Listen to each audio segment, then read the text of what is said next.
Well, look at that. We're live with Luke. Hey, Luke. How you doing? Oh my God! Wait, you're not Luke. You're Baron No, DeRock. I'm not Luke. I'm Baron DeRock. I'm the cheap knockoff stand-in for Luke. You are you're the Luke wannabe.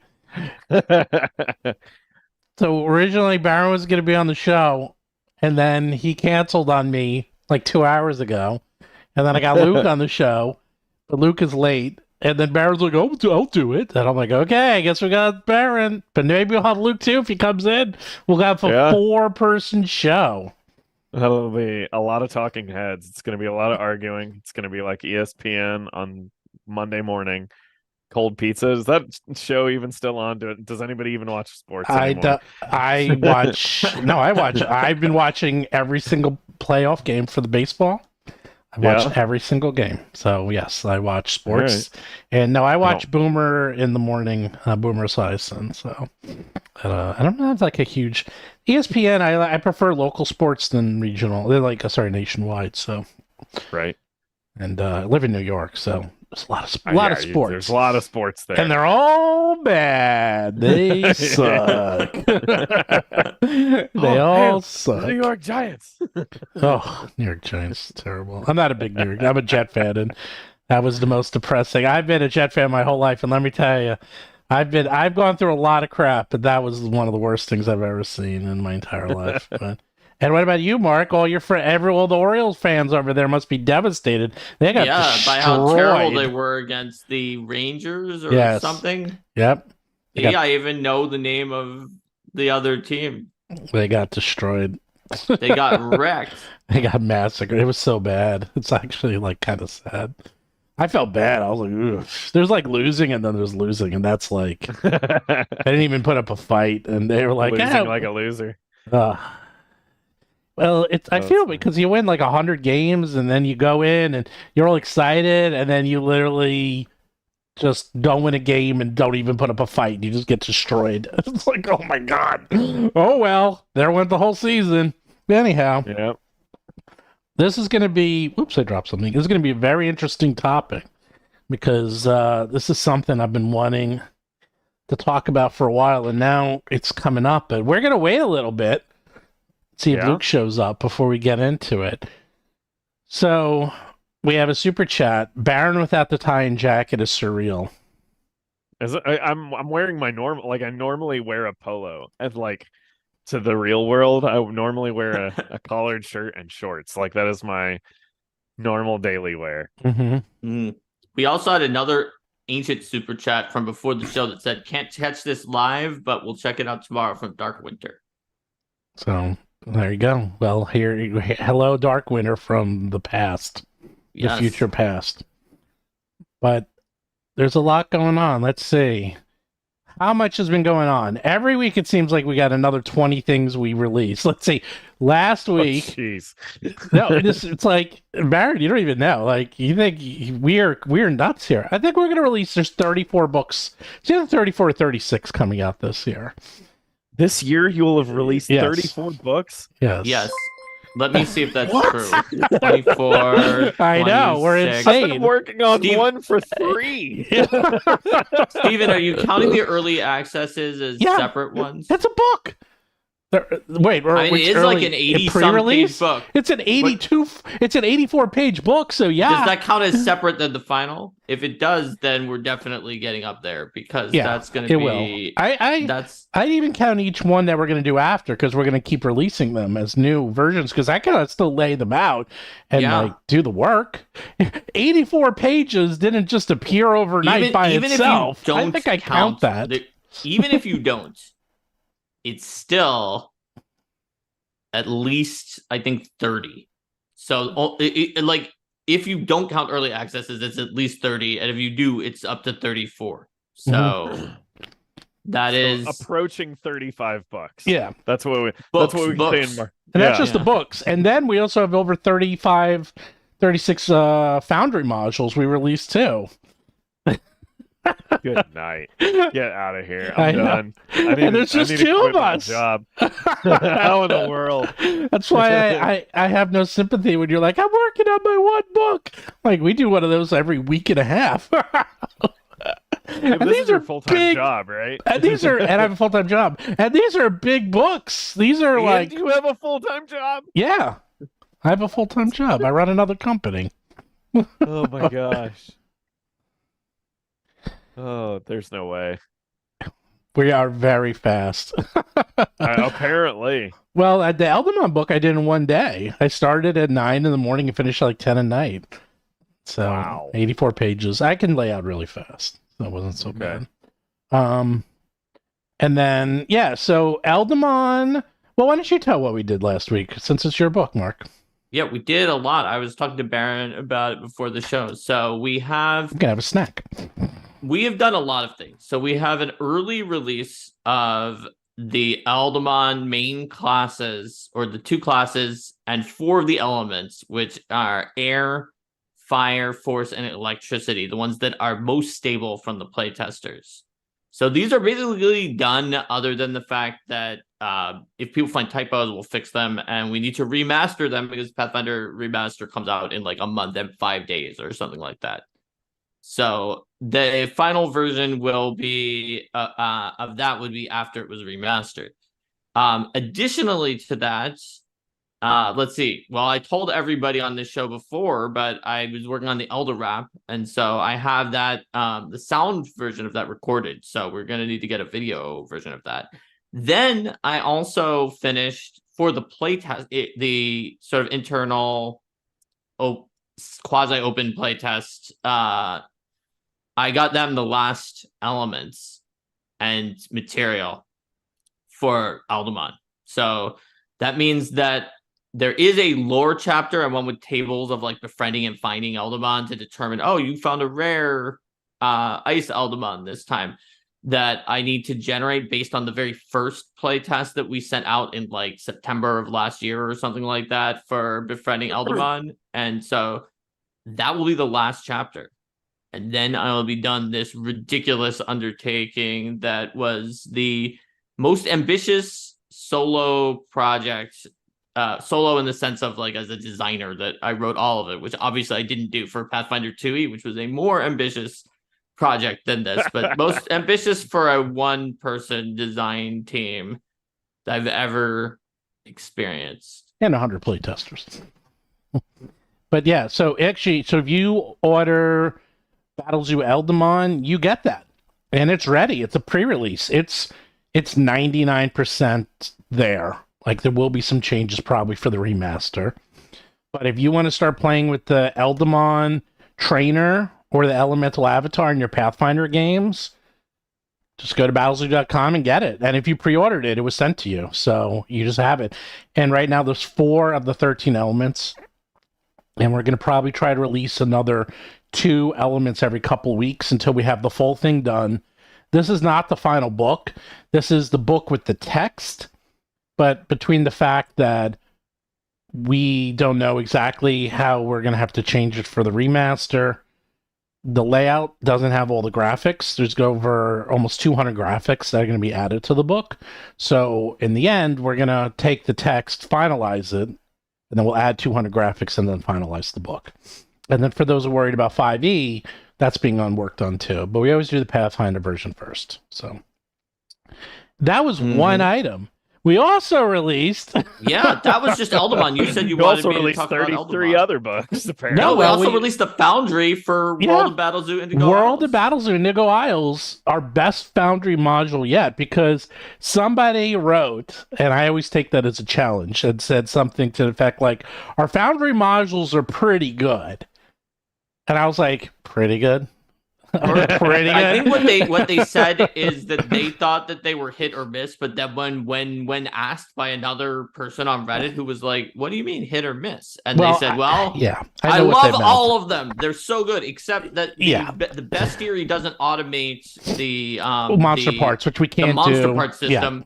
Which literally can't be done because Foundry can't be doesn't allow that to be done. And it's a known thing that Foundry is going to put into a later update and then it'll get automated. Yes. So that is what they clarified, Stephen. It's not that they thought that the Foundry Well, was hit or I miss read in it general. As it was okay. So I took that as Yeah, the but challenge. they then clarified later. Yeah. You should have read down. Wait until you see. So this thing, I put in custom graphics, custom chrome. We put in tons of not animations. We put in tons of automations.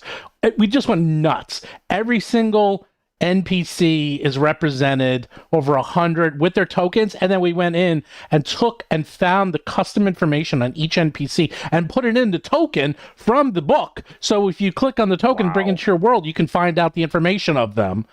And they're all sized correctly. So if they're large, small, medium, you'll have the right size. We put in all the dragons. We put in dragons both as military, or sorry, like fighter dragons. I don't know what you would call them. Martial dragons and spellcaster dragons. So we have both in there. And it just looks great because we completely skinned it. And as a secret is that I am now skinning and adding graphics to all of our modules. So when you get Year of Monsters, it's going to be completely redone. Like the layouts, I'm going to be amazing. When you see this, you're going to be like, so we're putting in like all the ancestries, we're putting in all the graphics, all the everything. So it's going to look like the PDFs in the actual Foundry module. And then I even got the same. There's like that thing. There's the lore written by who writes the lore, Mark? I forgot. In world lore by Iteria Nix. Iteria Nix. We actually have it laid out the same as the book, where it's like a parchment piece of paper with his handwriting and signature. We even got the seal in there, everything. So I was like, challenge accepted. So I spent a week doing the CSS and getting that done. And then. What else? I got like 5 other. I also had to finish up Oni and like 20 other things I did. So anyhow, yeah, that's my week. What did you do, Baron? What did I do? Oh wait, and then we're getting Battles of Ancestry Year of Legends ready, and that launches in 2 weeks. I forgot we have a Kickstarter coming out in 2 weeks. Just fit that in there. That's it is what it is. Yeah. I finished a book. Oh, that I haven't talked about at all. Oh, good. I finished. I finished reading a book. I probably read a book a week. No, I wrote a book. It was a stronghold management system that I just sent over to a graphic designer who is another content creator, Beltenbauer Club. He's in like the D&D crafting space. Fantastic artist, fantastic graphic designer. But that'll be coming out at some point. I don't know when that is, but it'll be a system to build your own strongholds, quest hook ideas for what happens at the stronghold as you build it out, stuff like that. And they just released the rules for strongholds in the playtest, in the D&D playtest. Yeah. Is it any good? I doubt it is. Is it any good? No. Okay. No. So I don't care. I mean, it's whatever. Yeah. Oh my God, we got 225 viewers. Holy crap. People want to know about all the stuff that WoTC is doing, because this has been a momentous week with a lot of connections severed by WoTC. Yeah, there was a lot that happened. So real quick before we officially start, if you have any questions, super chats always get answered. They get answered first. Otherwise, if we see it, we'll try to answer it, but we don't always get to it. Do like and subscribe, obviously. If you want to know about Year of Legends, we're going to be releasing 13 ancestry/races for next year. We have this thing called Year of Monsters, where we released slimes, doppelgangers, mimics, steno. What else do we? Dungeons, gremlins, nymphs, minotaurs, demons, and you can play them. And in fact, Baron is going to do a review of them sight unseen. He has not seen these, and he's going to be doing a review. And it's the thing I do where I do a first look, where like I might look at part of it just to get myself acquainted to the introduction before the stream, and that's it. And I usually do that like the morning before. Right. Oh, that's fun. Yeah, so it's just you get to totally do a cold read. So if it sucks, you just see your face. You're really I'll be like, "What is this person thinking?" So the other question, so he'll do that, and I do know it was funny because I sent it to him and he's like, because, races are normally like a page, maybe 2 at most. And I was like, yeah, our races are like 7,000 words. So he's like, what? Crazy. You'll say, well, because we got to make it worth it. It's like, well, For sure. Yeah. It's like we took the Pathfinder methodology and basically applied it to 5e and then added more. So there's a lot of detail, a lot of background, a lot of information, there's a lot of feats.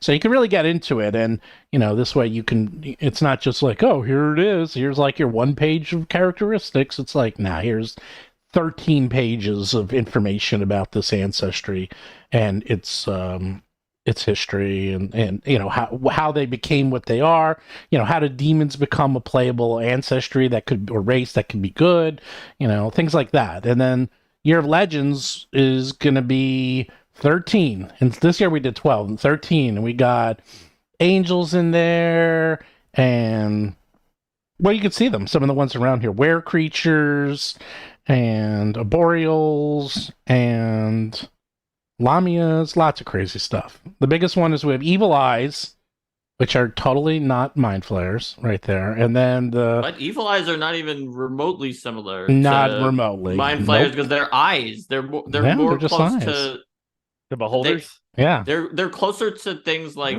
Arimans in Final Fantasy or Beholders. No, I meant Beholder. Sorry, I meant Beholder because I was looking at the Serophages, which are completely not mind flayers. So they're very different. They both eat brains and they both have tentacles. They both look nasty, but they're totally different. Anyhow, if you want to know more about that, just go to YOL. It's in there, but it's Year of Legends, YOL.rollforcombat.com. I'll just put it in here. You can sign up. So with that, let's get to this week's topic. All right, here we go. All right, a lot has happened this week. I'm going to go through this. And I'm going to go through the top level. So Here's a very top level. Last week, now this was actually it was sort of news, because what ended up happening is, first thing they did is that WoTC ended their distribution of Dungeons and Dragons with Penguin Random House. This actually was announced in September, but only people picked up on this last week. So, and Linda Kodagan, a lot of people wrote about this. We'll get into the details, but basically, Penguin distributes the D&D books.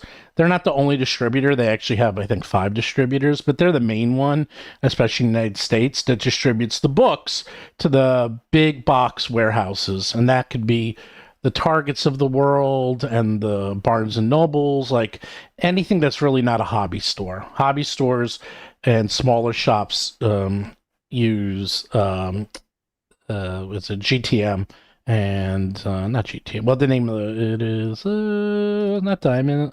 They use Alliance, so they use Alliance for their distribution. So we'll get into that. So first, they are getting rid of Penguin and they're bringing it in house. So that's the first thing, and that's going to be interesting. Next. Tollandtoad.com, which is one of the largest distributors of Magic the Gathering, will no longer be selling Magic the Gathering starting January 1st, 2024. By the way, also that Wait, distribution is also that one. Yeah, I told you, there's a lot going on. So the Penguin thing, by the way, ends January 1st, 2024. Toll and Toad said they're not selling Magic anymore because they don't make any money off of it, which is going to be the beginning of something bigger, because if they stop selling it, that is the first cracks forming, because they're gargantuan. They've been selling Magic for almost 30 years. So that's a big deal. That's huge. It is. It's a lot bigger than people are making it out to be. And Wizards of the Coast is ending its partnership with Judge Academy after 4 years, which is how judges are trained and learn how to judge for Magic the Gathering and live events. So who's going to be a judge for Friday Night Magic then? Who's going to be judge at tournaments? Sunday Night Draft. Yeah. I mean, it's like, what is going on here? And all this is at the end of the year, which is, by the way, when the OGL was supposed to kick in, with September, which is January 1st, 2021. I was like, this was all planned a lot longer. Like, this is all coming around. These are all interconnected, which is people are like, why are you even talking about this? Because this has precedent, okay? I don't know if anyone was alive. I almost want to do a poll. But 30 years ago, almost 30 years ago to the date, Marvel Comics did the exact same thing, more or less, that WoTC is doing now, and they went bankrupt because of it. So we're going to go through that because not only was I alive when that happened, but about half of my employees worked in Marvel at one point, and my office was just a few blocks from there. I used to go there all the time. I used to hang out with the Marvel employees. I was there. I was there when this happened, what I'm going to describe, and I know things and can talk about some things that no one knows about. And I'm going to give you some behind the scenes details that probably no one's ever heard about. Probably no one's even heard about this bankruptcy, let alone what happened and why it happened. And that we're going to talk about that. And I know Baron has opinions as well on this, which is why he's on the show. So what's your first reaction on this? Let's go Baron first, like just hearing all this.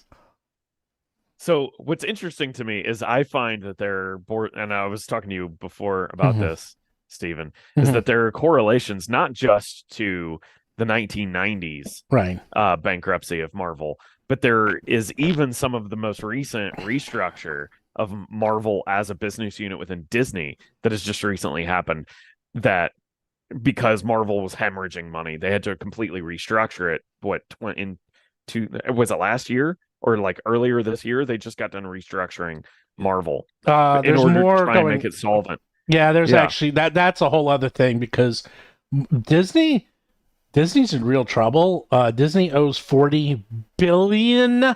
Billion, not $40 billion in just a few months, because when they bought out Fox, they had to buy out Hulu, and the bill has come due, and they need $40 billion, and I don't know where they're going to get it, because they actually don't have $40 billion.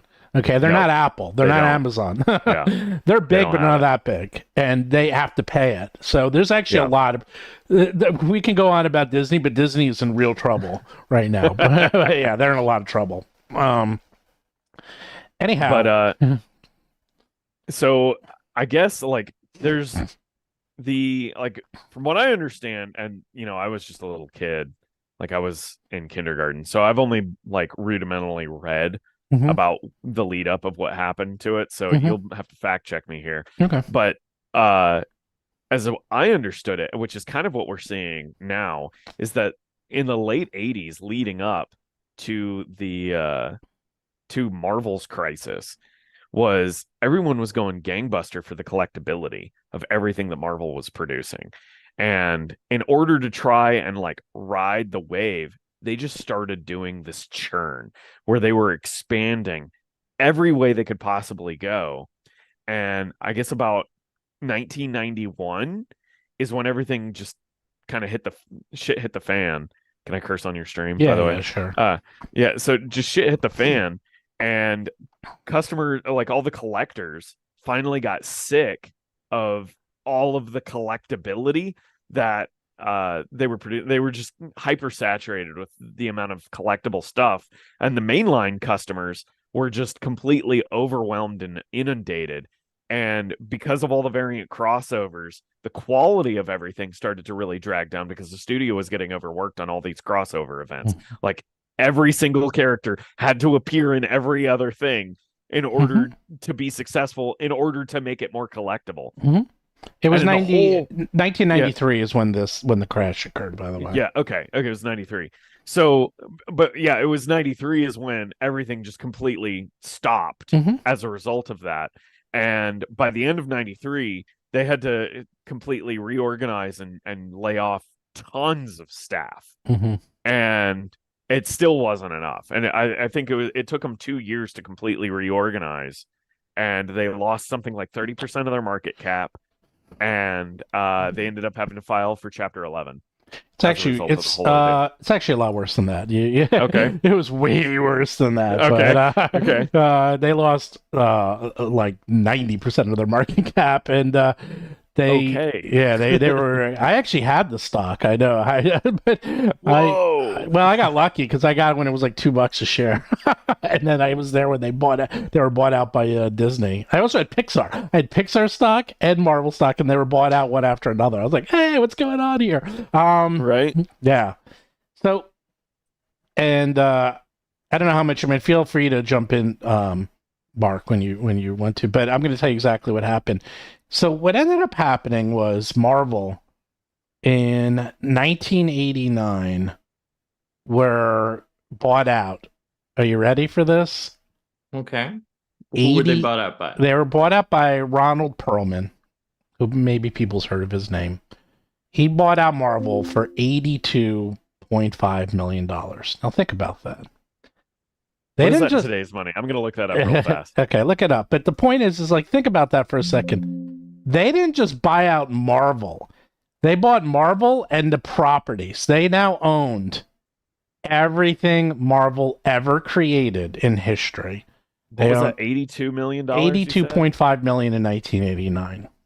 Okay. Okay, so in today's They own money, Spider-Man. They know X-Men. They know everything. Everything they bought out.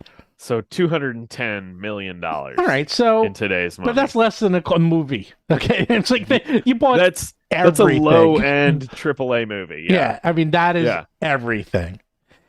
And then they did something which has become the kiss of death, which is actually what happened with Unity and all these other companies. Hey, they went public. So in July of 1991, they went public, and Perlman. I didn't know that. Yeah, Okay. that's when they went public, and then Perlman went and bought up and spent $700 million and bought up Fleece, Skybox, Right. and Yep. Toy Biz. He bought a 46% stake in Toy Biz.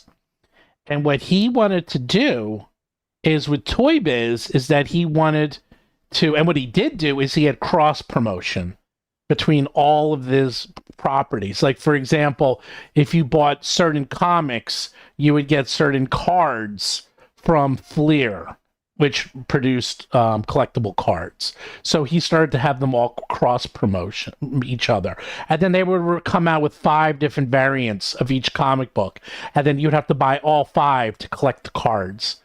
Does this start to sound familiar of what's going on familiar. with magic? Sounds almost exactly Extremely familiar. That's what yeah. I'm saying. It's like, does any of this start to sound? And this happened 30 years ago. 30 Yeah. years ago. So I'm like, wow, it sounds like they're doing the exact same thing. It's like pretty much they're doing it a little differently, but it's not really different. They're cross-promoting each other's products. Hey, we had a D&D Magic set. And like it's all the same. They're doing the exact same thing. Mm-hmm. And then what happened is in 1993, sales of comics plummeted 70%. 70. Do we know what caused that? It was just a combination of, well, first of all, there was a recession in 93. Okay, yeah, that's true. Yeah. So there was a recession in 93, and people like myself were just getting to the job market. I'm Gen X. So Gen X was starting to get into the job market. People like me who were buying the comics stopped buying comics and we're getting more into computer games. Computer games were starting to get much bigger then.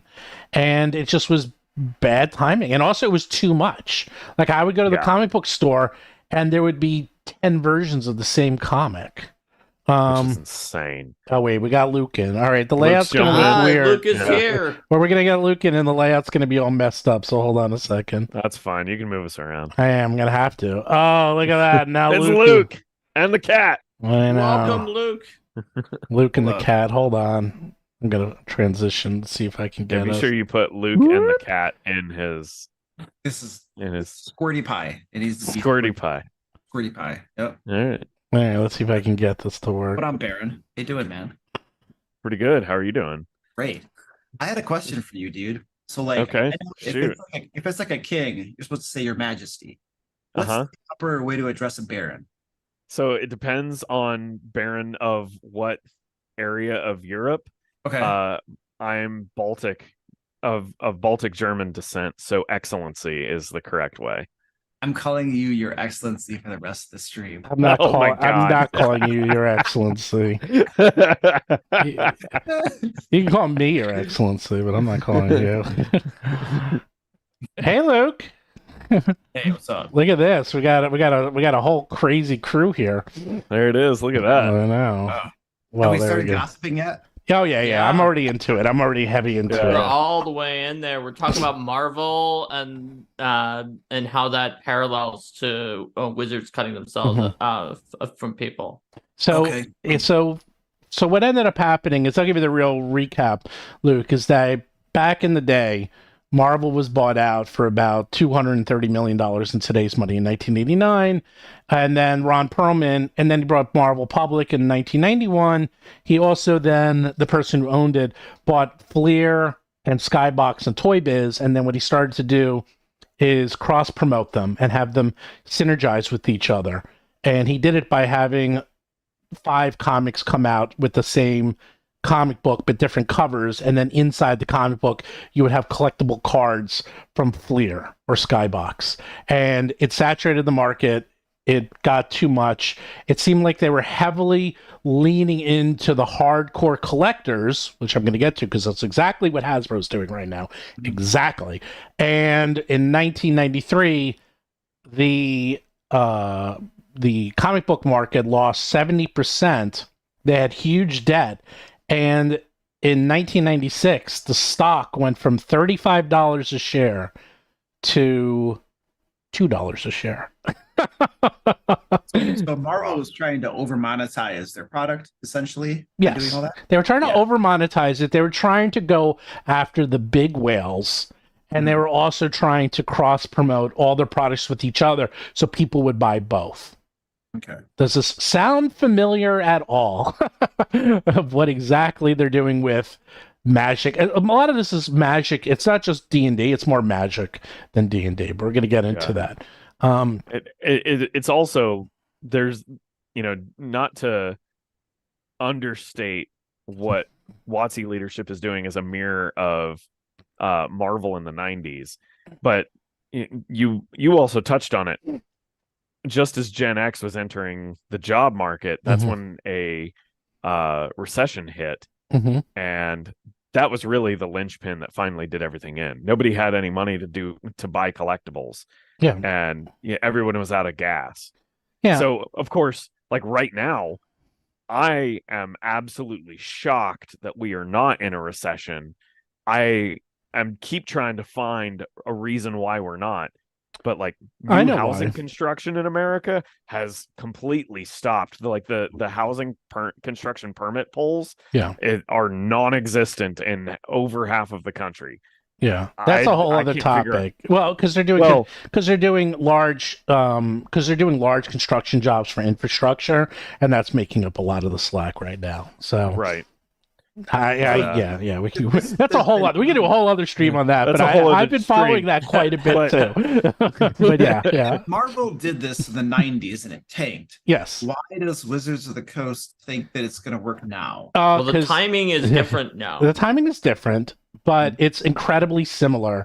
And also, does anyone remember this? I bet you Cynthia Williams doesn't know any of this. I mean, this was 30 years ago, and it wasn't like it is now where everyone's connected. I mean, I could probably go and talk to 100 people, and the number of people who even knew Marvel went bankrupt would probably be 1 or 2 people at most, let alone who knows all the details of what happened.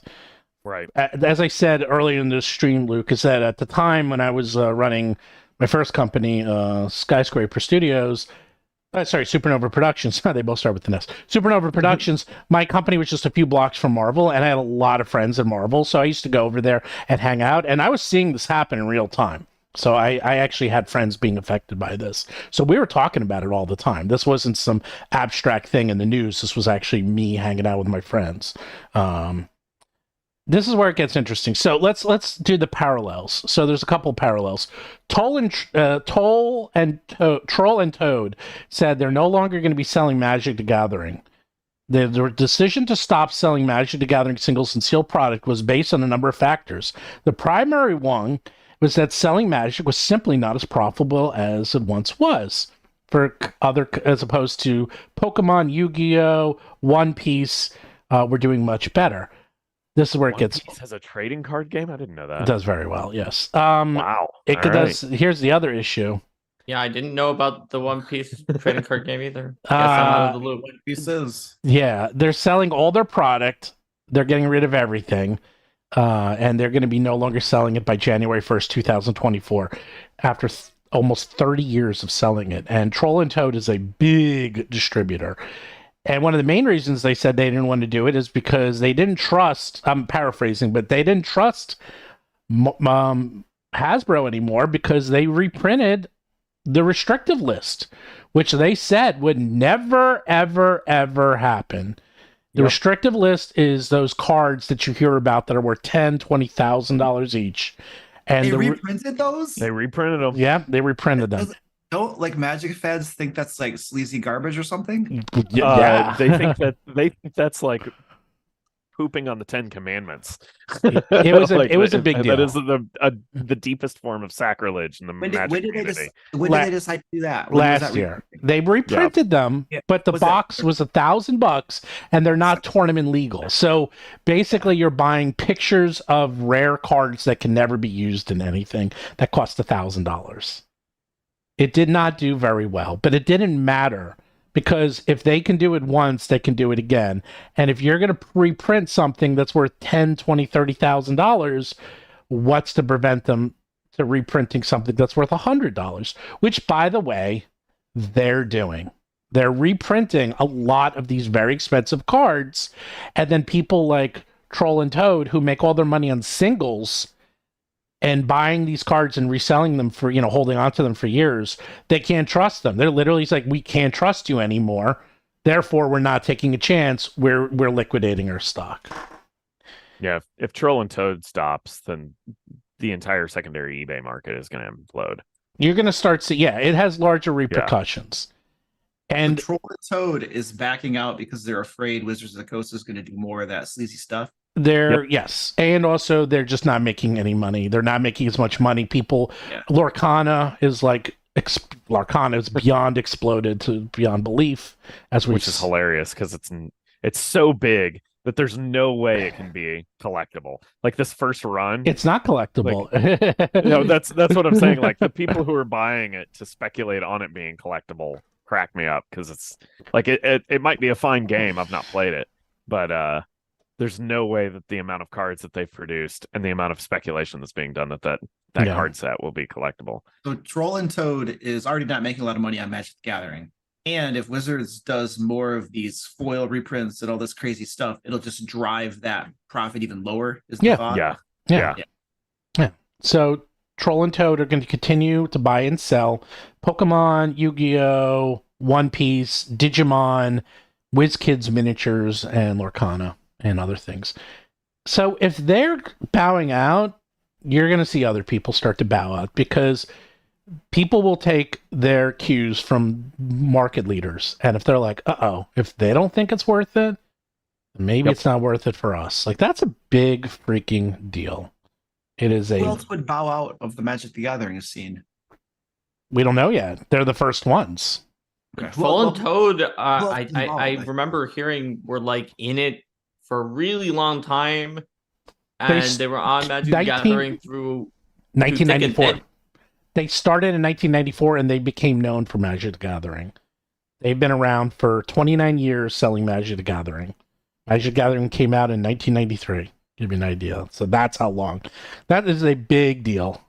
I feel like that and the Penguin one are big deals, whereas this Judge Academy thing is not that big a deal. It's bigger. It's not as big. It's not as big. All right, so that's the first one. Let's get to the second one. Now, this is, most people probably don't know about this. Okay. The other thing is that Penguin was distributing D&D. Now, Penguin did a really good job of distributing D&D. One of the things, Penguin is distributors. I guess when we had our numbers, we saw some of the ones that were distributed by Penguin. Yeah, I remember. Oh, yeah. Well, let me explain how it works because people don't know. D&D will sell and give the books to Penguin. Penguin then sells the books to Barnes and Nobles and Targets and Walmarts and so forth. And then they then pay back WoTC based on those sales. Usually it's approximately 35 to 40% of the sale. Penguin only makes 10%. So if the book costs $20, they'll sell it to a retailer for $10. So the retailer makes $10. And then Penguin will keep 10% or 15%, somewhere between there. And then they'll only keep $2, and then they give $8 to WoTC. So if you figure out the math there, so if they sell a $20 book, WoTC keeps like maybe $7 or $8 of that per book. That's how it works. How does that math work out if they're doing their $60 books? Like that's their Same math. Same math. It's no different. Right, Same math, but with more money because Just the more price money. goes up. Yeah, just But percentage wise. If WoTC does it themselves, right. Correct. then they suddenly are going up from whatever. What did you just say? They get made that per extra. book? They still have to sell it, but they don't have to sell it at 50%. They could sell it and make the retailers pay 55%. So instead of selling, most people do.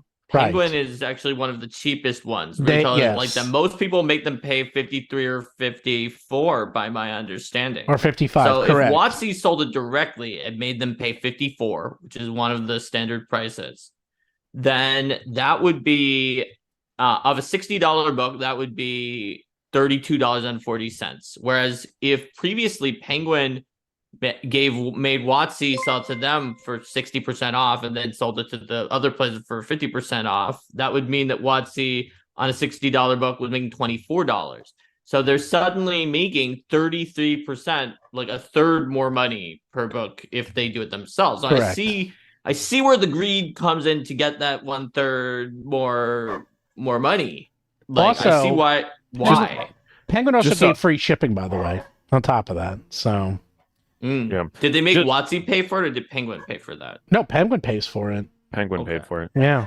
Now, just to offer a little bit of pushback to what you were saying there, Mark, the amount of cost of the book has also been going up over the past 2 Yes. years. These books were generally sold as a loss leader or right at a break-even price, especially on Amazon. But the cost of tariffs on paper products imported from China, which is I can't remember the name of the company that prints them. It's the same company that makes all the McGraw-Hill textbooks and all the Ragstock Bibles in Hong Kong and Shenzhen. They're the printing company that makes all of the books. They've been producing these books at like right around $2 a whack. And here recently, the tariffs have been pushing those books to nearly $2.50, which doesn't sound like a lot. But if that trend line continues to stack up, especially with more tensions going on in Southeast Asia, then you will start to see if those books start hitting $3 a whack, then that will hit a price point where it doesn't make economic sense to include Random House in the equation whatsoever anymore.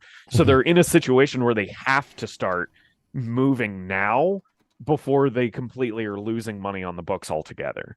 No, that makes sense. They have to start moving. Otherwise, they're just going to be hemorrhaging cash. I don't see it as pushback Yeah. at all. Like, Okay, yeah. I agree. Like, Yeah. I can see why they want to take back another 33% of the profit margin, especially, or not profit margin. Sorry, that's of the gross, especially when Yeah. their profit margin may be shrinking for other reasons. Yeah. Right. I mean, We had a super chat that I think was about the Magic, the Gathering, so we might as well say it now Sure. as we're moving into the other thing, which was from who said monopolizing a finite resource prints money. Trying to monopolize a market driven by creativity leads to becoming a dinosaur waiting to be disrupted. correct. That's the true. super chat. So, long story short, Penguin was selling these books for 50%, free shipping. It's a good deal. People are definitely going to buy Penguin because they were really good. They had all these established relationships. And now, starting January 1st, WoTC has decided that they're going to distribute the books themselves, and they get that extra 10-15%, which is going to add up. Now, again, they have other deals with other distributors, but this is going to be a large percentage of their books. They also have distributors with Alliance, Diamond, GTS, Magazine Exchange, PHB, and Southern Hobby. Now, a lot of those are for international. Alliance is for, I personally, by the way, just as a disclaimer, I personally distribute my books through Alliance and Diamond. So I know this well because I work with them quite a bit. I know exactly how they work because that's how my books get into those stores. So Alliance mostly does mom and pops and game stores. Diamond Comics can do the big box, but they're probably going to do it themselves. WoTC's going to do it themselves. Were you going to say something, one of you? Or was it Baron? I've got a question, just because I'm aware it probably exists, but I'm not sure the depth. Mm-hmm. Isn't there also a buyback policy or like a pulping policy that Random House has, where if they distribute 10,000 units to Target and Target only sells 8,000 units, then they pulp the remaining 2,000 and offer some sort of insurance policy. But if they cancel that with Random House and do it directly with themselves, obviously, unless they obviously have some sort of contract with Target, which they're probably not going to do, that causes them to be much more judicious with where they allocate the actual physicals, right? So yeah, I think that's true with every distributor. Well, it's one of the risks of a distributor somewhat is that they can make you take it back. So when you sell to a distributor, it's on consignment. So when I sell, this actually just happened, is I gave a lot of books to Diamond and I needed a couple of them back. So I actually asked for some cases back and they just send it back to me. They just hold it in consignment. But when they sell it, it's sold. They usually don't have sellbacks or chargebacks. But that's for like Barnes and Nobles. Barnes and Nobles and libraries are pretty judicious and they only buy what they need. But Target and Walmart and the really big boxes, nope. They will say, yeah, we want 10,000 books and say they sell 500. Well, guess what? You got 9,500 books that you need to either take back or pulp. Right. And I purposely am not big enough yet. I probably could have sold to Target at some of these bigger ones, but I probably would have lost a lot of money because it's like, okay, now you need to print up 20,000 books. And what happens if you don't sell them? It's like you are out a lot of money. Yeah, that's $40,000, $50,000. Exactly. Pulp sounds super dangerous. What is pulp? Pulp is it's a fancy way of saying they destroy the books. They turn them into pulp. They turn them into mush. They turn them into Bibles. Yes, they do. They recycle them. They basically recycle them. Yeah. It's called pulping, and it's been around since like the 40s, I think, that term. Maybe even longer. But anyhow, so long story short, they're destroyed. Now, guess who did this exact same thing 30 years ago? Oh, what do you know? Marvel. Okay, let me tell you. Back in the day, in the year 1975, a whole bunch of these distributors came about, and there was 3. There was Hero World Distributor, there was Diamond, and I forgot who the other one. I think it was I forgot the other one, but there was 3 distributors of comics in the world, and they distributed all the comics. They did exactly what Penguin does, is that Marvel would sell the books to Hero, and Hero would then sell the books to comic book companies. And Marvel decided, hey, wouldn't it be a great idea if we cut out the middleman and we did it instead? Is this amazing? I mean, it's like, I can't make this crap up. So what ended up happening is that let's see. I'm just looking it up. 1994, Hero World was North America's 3rd largest distributor. It was Diamond and Capital City Distribution. There we go. December 28th, 1994, Heroes World was bought by Marvel Comics. And they were going to distribute their own books.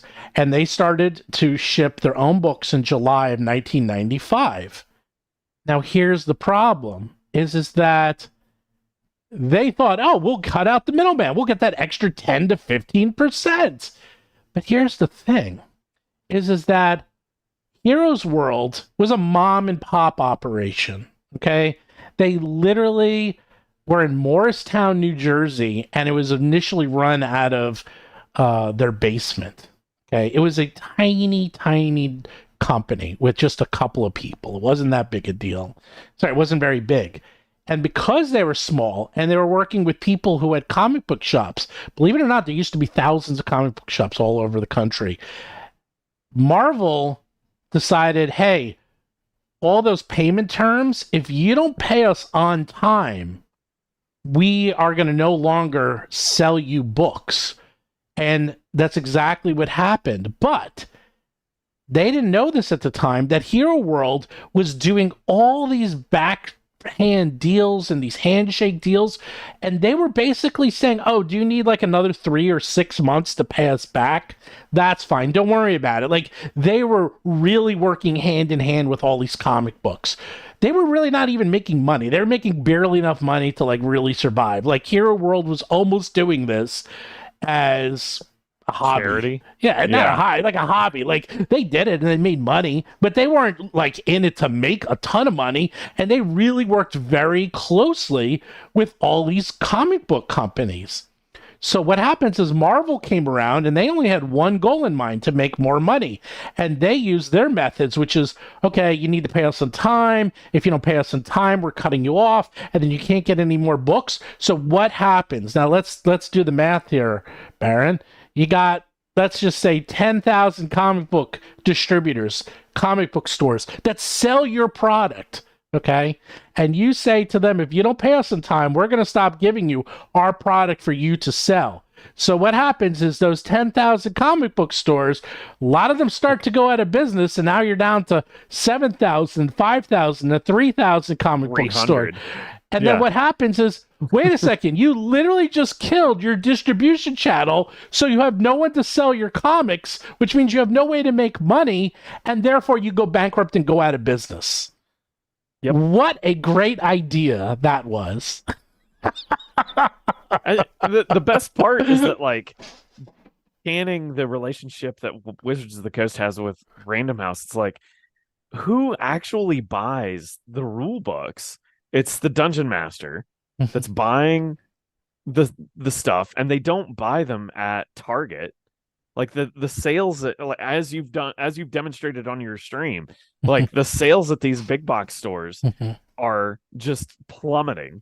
We can see what the sales are from the Penguin Random House ones, because it was on that database. It sometimes said publisher or like distributor Penguin / Random House on some of the books, and they were not a lot. It's not a lot. So what I'm curious of is, who's actually buying this stuff? Where are they buying it? And how in the world does, like, is it all Amazon? Surely it's not all Amazon that people are buying the Dungeon Master's Guide. And then for that matter, like, aren't we just at the end of the what is it, market saturation? Like, we're just at the end of the life cycle of the product. We are. You know? So what we're seeing here is that Marvel then, by the way, so what happened with Hero Worlds, they started distributing in July 1995. By 1997, they were out of business. That is how fast that happened. In less than 2 years, they put their own distributor. Marvel actually went and put their own distributor out of business. Then they went back to Diamond. And by the way, because so many comic book stores closed, that Capital City distribution also went out of business. So they went from 3 distributors down to 1 because no one was left, because all the comic book stores went out of business. Yeah, if you kill, so just to jump back over to Judges Guild having their, I can't even talk. Wizards of the Coast canning their relationship with the Judges Guild.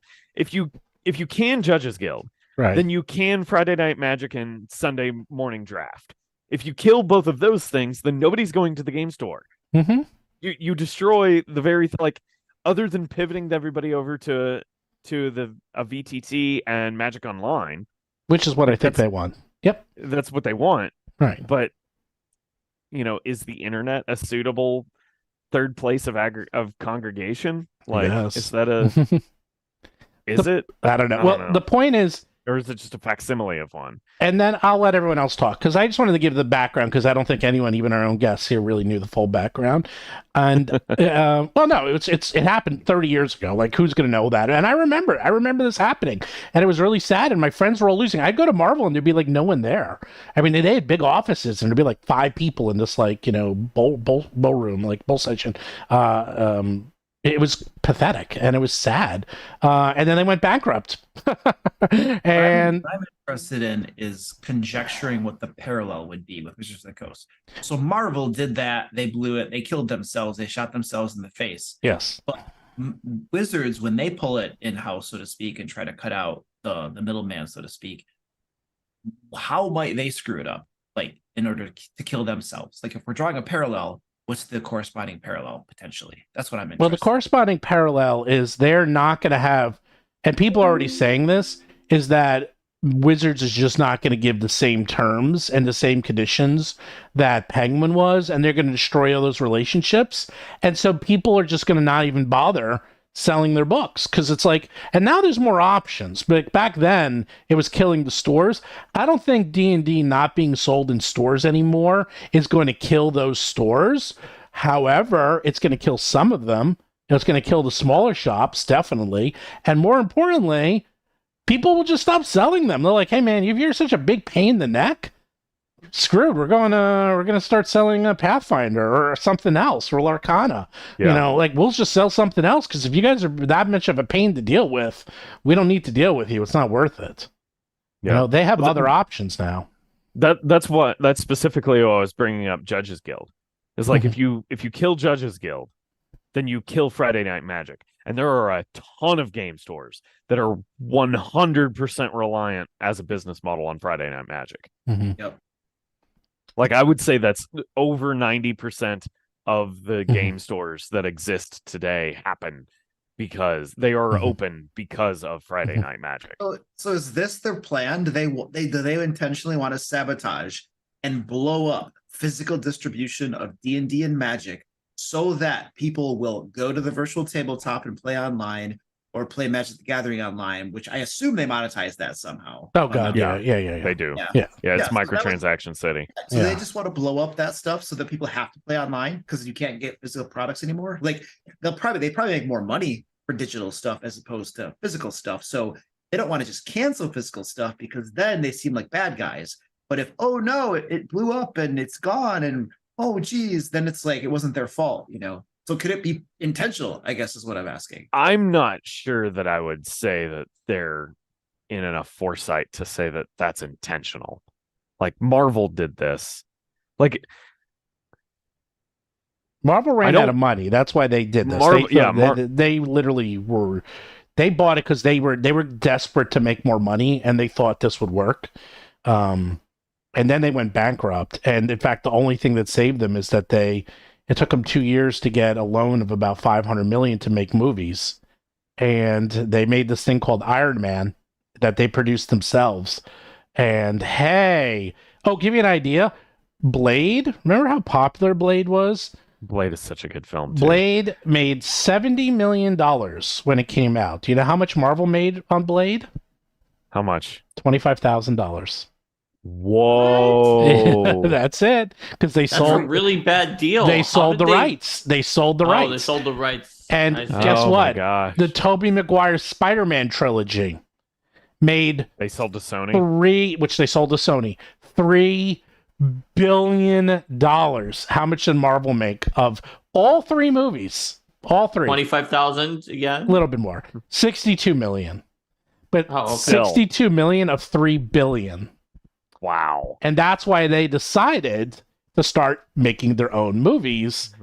And they came out with this little movie. They got $525 million from Merrill Lynch for 7 years. And they did this movie called Iron Man. and it made $585 million.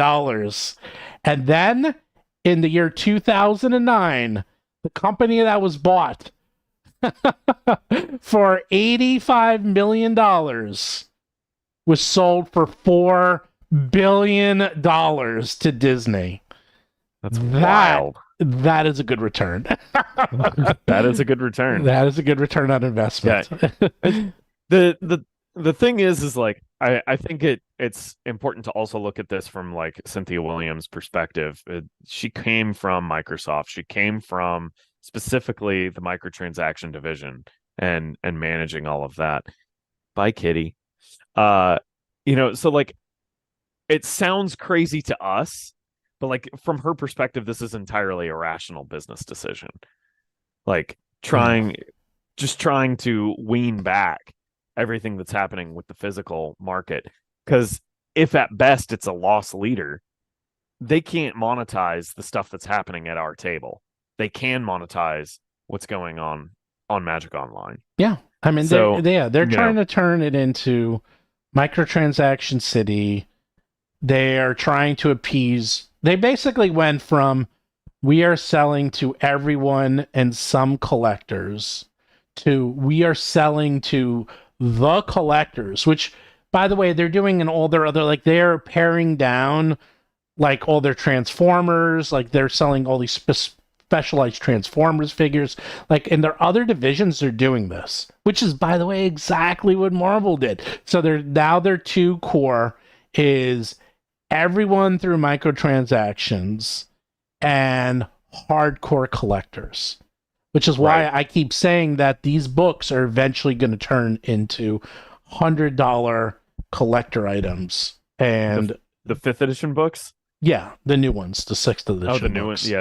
The 6th edition. Yeah, they'll come out with a couple, and then they'll come out with like the mass market distribution models, and then they'll come out with the special edition models. So yeah, with the alternate covers. Yeah. That's a good point. Especially if they're paring back the distribution. There, you heard it here, guys. If you're a collector, get the 2024s. Get both sets, because you don't know which one's actually going to be worth more money. They're not going to be worth anything. No one's going to care. I mean, well, that's the thing. They're all going all digital. In 20 years, they'll be worth a crap ton of money. No, because then you got to find someone to buy them. I've learned that many years, dude. I have a lot of things that are quote collectible, but that doesn't mean you can sell them. Oh yeah. Selling them is a whole other subject. So, Your Excellency, have you watched Pawn Stars at all? I've watched almost every episode of Pawn Stars. I was just watching it today. Yeah, Pawn Stars has an excellent thing because people will be like, "Oh, it's old," and he says, "I got rocks in my backyard that are billions of years old. I can't sell those for anything." That's like my favorite line. It's like, yeah. Just because it's old, it doesn't mean it's worth anything, right? Well, like what's the difference between 3rd edition and 4th edition books? My wife had a discussion about Pawn Stars, and we were trying to figure out. Are the people that go on that show, are they real people or are they just paid like both? Extras? Oh, they're totally paid. Well, they're all paid, but they are real people. But then they find people that are like good, and then I mean that show has gone through a lot of changes, though. I think so. They're not just paid extras, actors, basically. They're not actors. There's laws against things like that. But really? Yeah. Well, let me put it this way. My brother has a lot of friends in reality TV, and there's writers on reality TV. Why are there writers on reality TV? That's all I'm going to say about that. So, Union, guild, I don't know. Why do they need writers? It's scripted, but loosely scripted. The Pawn Star stuff is heavily scripted. And in fact, even things that are quote sold. I don't know if you do it anymore, but I would sometimes see things sold on the show, and then I would go on the website and then on the Pawn Star site, and then we'd have the same things that they sold on the show for sale. So I was like, that's a weird coincidence. Maybe it wasn't really sold, So crap like that. Yeah, they're. I mean, it's totally scripted. Like, there's no way that those 3 guys know the history of every single thing that some guy off the street brings in. And let me tell you the whole backstory about this little piece of obscure artwork or something. Yeah. No, not happening. And they have a guy. There's no way. No. Let me call my guy. He'll be here in 5 minutes. Yeah, no. I actually read the book. What's his name? Rick wrote. It was actually an interesting book. the guy from Pawn Stars, because he goes through the whole history of how they started. They were like a pretty big deal, and he was trying to get a show for a long time. But anyhow, that's a whole other subject. So back to this. They're basically trying to make as much. They're trying to get every ounce of money out of WoTC, out of Magic the Gathering and D&D. And it looks like the way to make... I think it was leaving profit on the table. They said that to investors. Yeah, they said that it was under monetized. And the way they're going to do it, I guarantee it's digital, because digital is worldwide. Digital, you don't need to worry about warehousing and taxes and tariffs. And I mean, cardboard, we were saying, Baron, cardboard is talking to my warehouse just today, actually. And he was saying that, like, he used to buy boxes for 20 cents a box, and now they're up to 60 cents a box, which doesn't sound like a lot, but that's a lot. That's huge. Yeah, he's like, it's out of control. Like, it's very, it's and really it's getting expensive. Yeah, I mean, he's like, my costs have tripled. I mean, it's like in just a few years. And also sheets for cardboard for board games. Those, like, you know, the sheets for like they punch out all the tokens. Yeah, those are like 10 cents each. He goes, those are now like 40, 50 cents. Now think about how many are in a board game. So suddenly you'd have 10 sheets, and it's like, okay, that's $1 worth of sheets. Suddenly that's $10. You know, it's like, so board game prices are going to start going through the roof. Like, paper has gotten out of control, and everyone's going digital because it's not just paper either. Like now, China is getting a very backwards windfall on oil prices, which oil is like naphtha products is what goes into dye, but dye and ink. But like, eventually that will catch up to them. They're getting a windfall right now because they're getting all the extra fuel that Russia is not able to sell to the West. It's all going to China now. But that'll eventually stop, because the maintenance of that equipment is going to run hot in a little while, probably in the next 2 years. And when that happens, ink prices will also go through the roof, and pigment is expensive. Yeah, pigment's really... So you start further exacerbating the problem with not just the paper products themselves, but also the ink. Yeah, I mean, I don't think they're not getting rid of physical. I mean, they're not getting rid of it, but they will definitely rather sell you digital products. I mean, Magic went that way. So Magic went from, hey, it's all cards and all printing, to, wow, let's do, online Magic, online Arena. They make so much money on Arena, and it's so easy to maintain. It's like, wow, we could just do everything in-house, or they can ship it overseas if they really want. It's just, they can change the prices. They can add special cards. They don't have to worry about printing and distributing them. And it's such a nightmare to print those cards. And they want to translate it to other languages. It's really easy. You just have language files. You change it. It's like, it's a night and day. And they get to keep, well, let's see. They get to keep, because it goes through...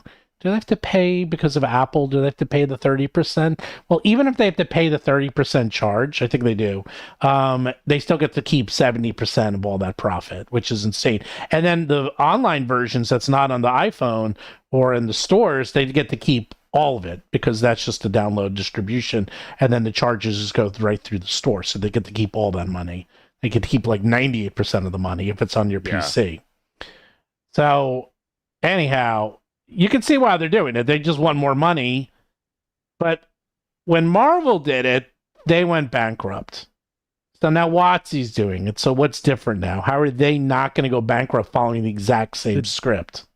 The difference is that they're shifting their business model to a digital-first platform. Marvel did not have that opportunity. There was not enough IT infrastructure in people's houses that was robust enough to actually do that. They weren't even making a video game. In 7 years, Wizards of the Coast may straight up just be a AAA gaming studio like Blizzard or Activision or whoever. That would not shock me at all if it was just a gaming studio. And then they would, like, for the actual physical print version of the RPG, like, you would have the digital first experience of Dungeons and Dragons oh, I guess we need to go ahead and make a tabletop RPG version of this game. So then they'll just shift it over to Renegade Studios and let them do it. That's my prediction. What do you think, Because- Luke? Go ahead. I mean, they want to make money, right? Yeah. Video gaming stuff, the microtransactions, that's how you make money, you know? And since they only care about money, right? And that's what their goal is, like, why wouldn't you do that? Like, they don't care about the people that want the books and all this kind of stuff. You know what I mean? They just want to make money. So it makes sense to me, you know? And then you probably, like, they'll probably still sell books and stuff, but it'll be a secondary consideration, right? It won't be their primary. You know, they want to make sure people are online. They want to have the monthly subscriptions, microtransactions, all that kind of stuff. Now, His Excellency mentioned the whole idea of, like, 7 years to be like a AAA gaming studio and stuff. But I don't know, can they do it that fast? Like, like what we saw so far with their virtual tabletop, I guess it wasn't getting super great reviews and stuff.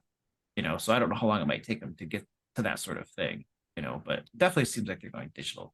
Well, if it becomes a online app and a video game with microtransactions, which is where I think it's going, and they're going to have two things. They're going to have, hey, here's our D&D app where you can play little adventures, and it uses the same rule set. It's like Baldur's Gate 3 Lite, basically, on an app. Or you can use it as an actual VTT, which will be the vast minority. And it is going to become, I think in 10, 15 years, the vast majority of people playing D&D are going to be playing it as a online video game that has little adventures, that has similar classes, and has similar history for D&D, but it is nothing like what we play today. And what we play will still be around, and the role-playing game will still be around, but that will be a quarter or an eighth of the sales, if that, maybe even I feel a like 20th. it's possible that it'll be still similar to what we play today. It just will be done online and not as much with paper, right? Well, they don't want a DM. It has to be automated. Yeah. I mean, that's 100%. Because there's no way they can make... If you have to find DMs, which they still can right now, if you have to depend on anything... I mean, think of it as like Magic the Gathering. If you play Magic Arena, it is... You play it, when you first start out, it's against an AI.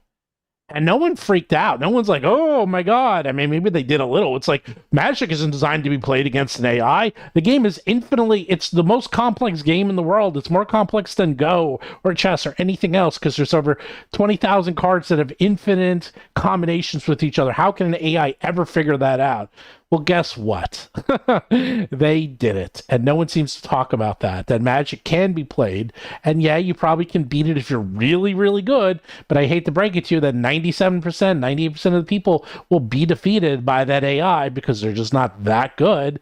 And they're the ones paying all that money. So, and you can play it against other people. They're going to go down. They already have experience with that. They're going to go down the exact same route. They're going to say, hey, we came up with automated DMs. Are they as good as the real thing? No.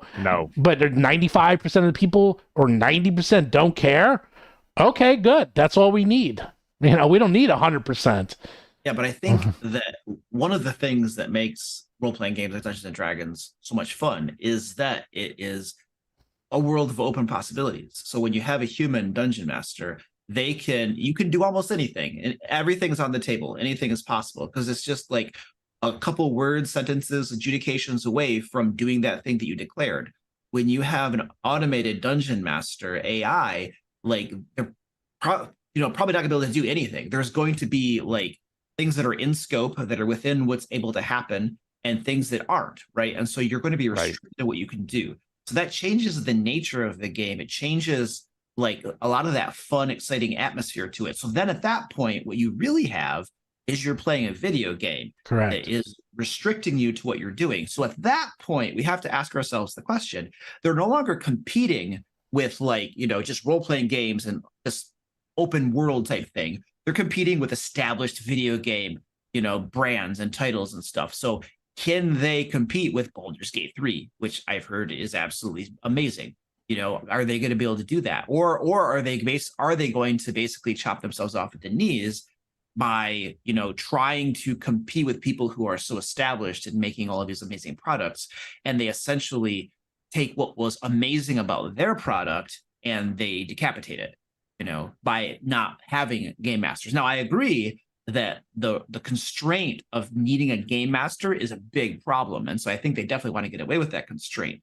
But I think that there are ramifications of that and potential impacts, right? I agree with Luke, and Totally well said. I don't agree with Steven, and I guess it sounds like Baron agreed with Steven, that they're going to completely remove game masters and completely make it a video game, because there's a ton of video games out there, and sure, they have a popular brand name, but right now the market is such that the dungeon master, the game master, is the one who's buying their products. So if they want to completely replace the game master, it would take a pretty gradual transition to insidiously do that, because you're not going to be able to go right in and be like, hey, everybody, you are the one who's got the subscription to our service. You're the dungeon master. We'd like to cancel you. You're just gone. You don't do anything anymore. We'll have an AI. It'll do fine. It's almost as good as you anyway. It's not as good. We admit you're probably a little better, but you have to do a lot of hard work. So we're just gonna get rid of you. Like, that's not like an easy way to convince people. Instead, if they're like, hey, yeah, you can fully dungeon master this. It even has assistive tools that will like quickly help you pick monsters and place them on the battlefield or move them. You can turn some of the monsters' behavior onto AI and they'll do their own routines. And then you can take back control. That lets you focus on role playing if you want. Or if you'd rather have a chatbot role play the Gabby Tavern person, we've got that. You can decide what you're doing and what the AI is doing. It's here to help you. Or you could go on full AI mode if you want. If no one wants to DM in your group, no problem. We can do that. So they'll make it seem like it's a feature, I think, assistive and something that you can use to the extent that you want. And then only maybe later would they ever consider, I think, just being like, yeah, and you know what? We'll get rid of the manual human DMs. Everyone likes the AI ones anyway. Like, I think that would take at least a decade down the line from today of implementing slowly, doing market research, determining maybe that everybody likes the AIs. And even then, I'm not so sure that would happen. Well, I disagree. I think they're going to do, they have a 3-prong approach. People in chat seem to agree with you, Steven, that I think people are too rational. Well, yeah, they're not just going to cut out GMs overnight. Yeah. There's a 3-prong approach. Here it is. They have maps, which is their very simple tools that is going to be part of DM's what's that back? I forgot. A DM's lair. Your DM's lair. A DM toolkit, maybe? Yeah, it's like, no, it's called their Oh, you're talking about maps as part of you're talking about the fact that it's part of D&D Beyond? Yeah, D&D Beyond. So maps is part of D&D Beyond. So that's like the super simplified tool that they came out with. Then they're going to come out with their 3D VTT, which is going to be exactly what we said. It's going to be a 3D VTT that is designed to compete against the Foundries of the world. And we actually don't even know if it's going to compete. I think it's going to be its own thing where it's going to be really like a digital desktop, a digital tabletop, where you can play with your friends on that, or either in person, which they did in the video, or online, which most people are doing. But then they're going to come out with a third version, which will be a hybrid, which will probably use the VTT as the basis, but it will have video game functionality like Baldur's Gate, where you control the party, just like Baldur's Gate, where you have pre-written adventures that you go on. Maybe they're modules, and these adventures can be 3, 4, 5, 6, 7 hour adventures. They don't have to be 100-hour adventures.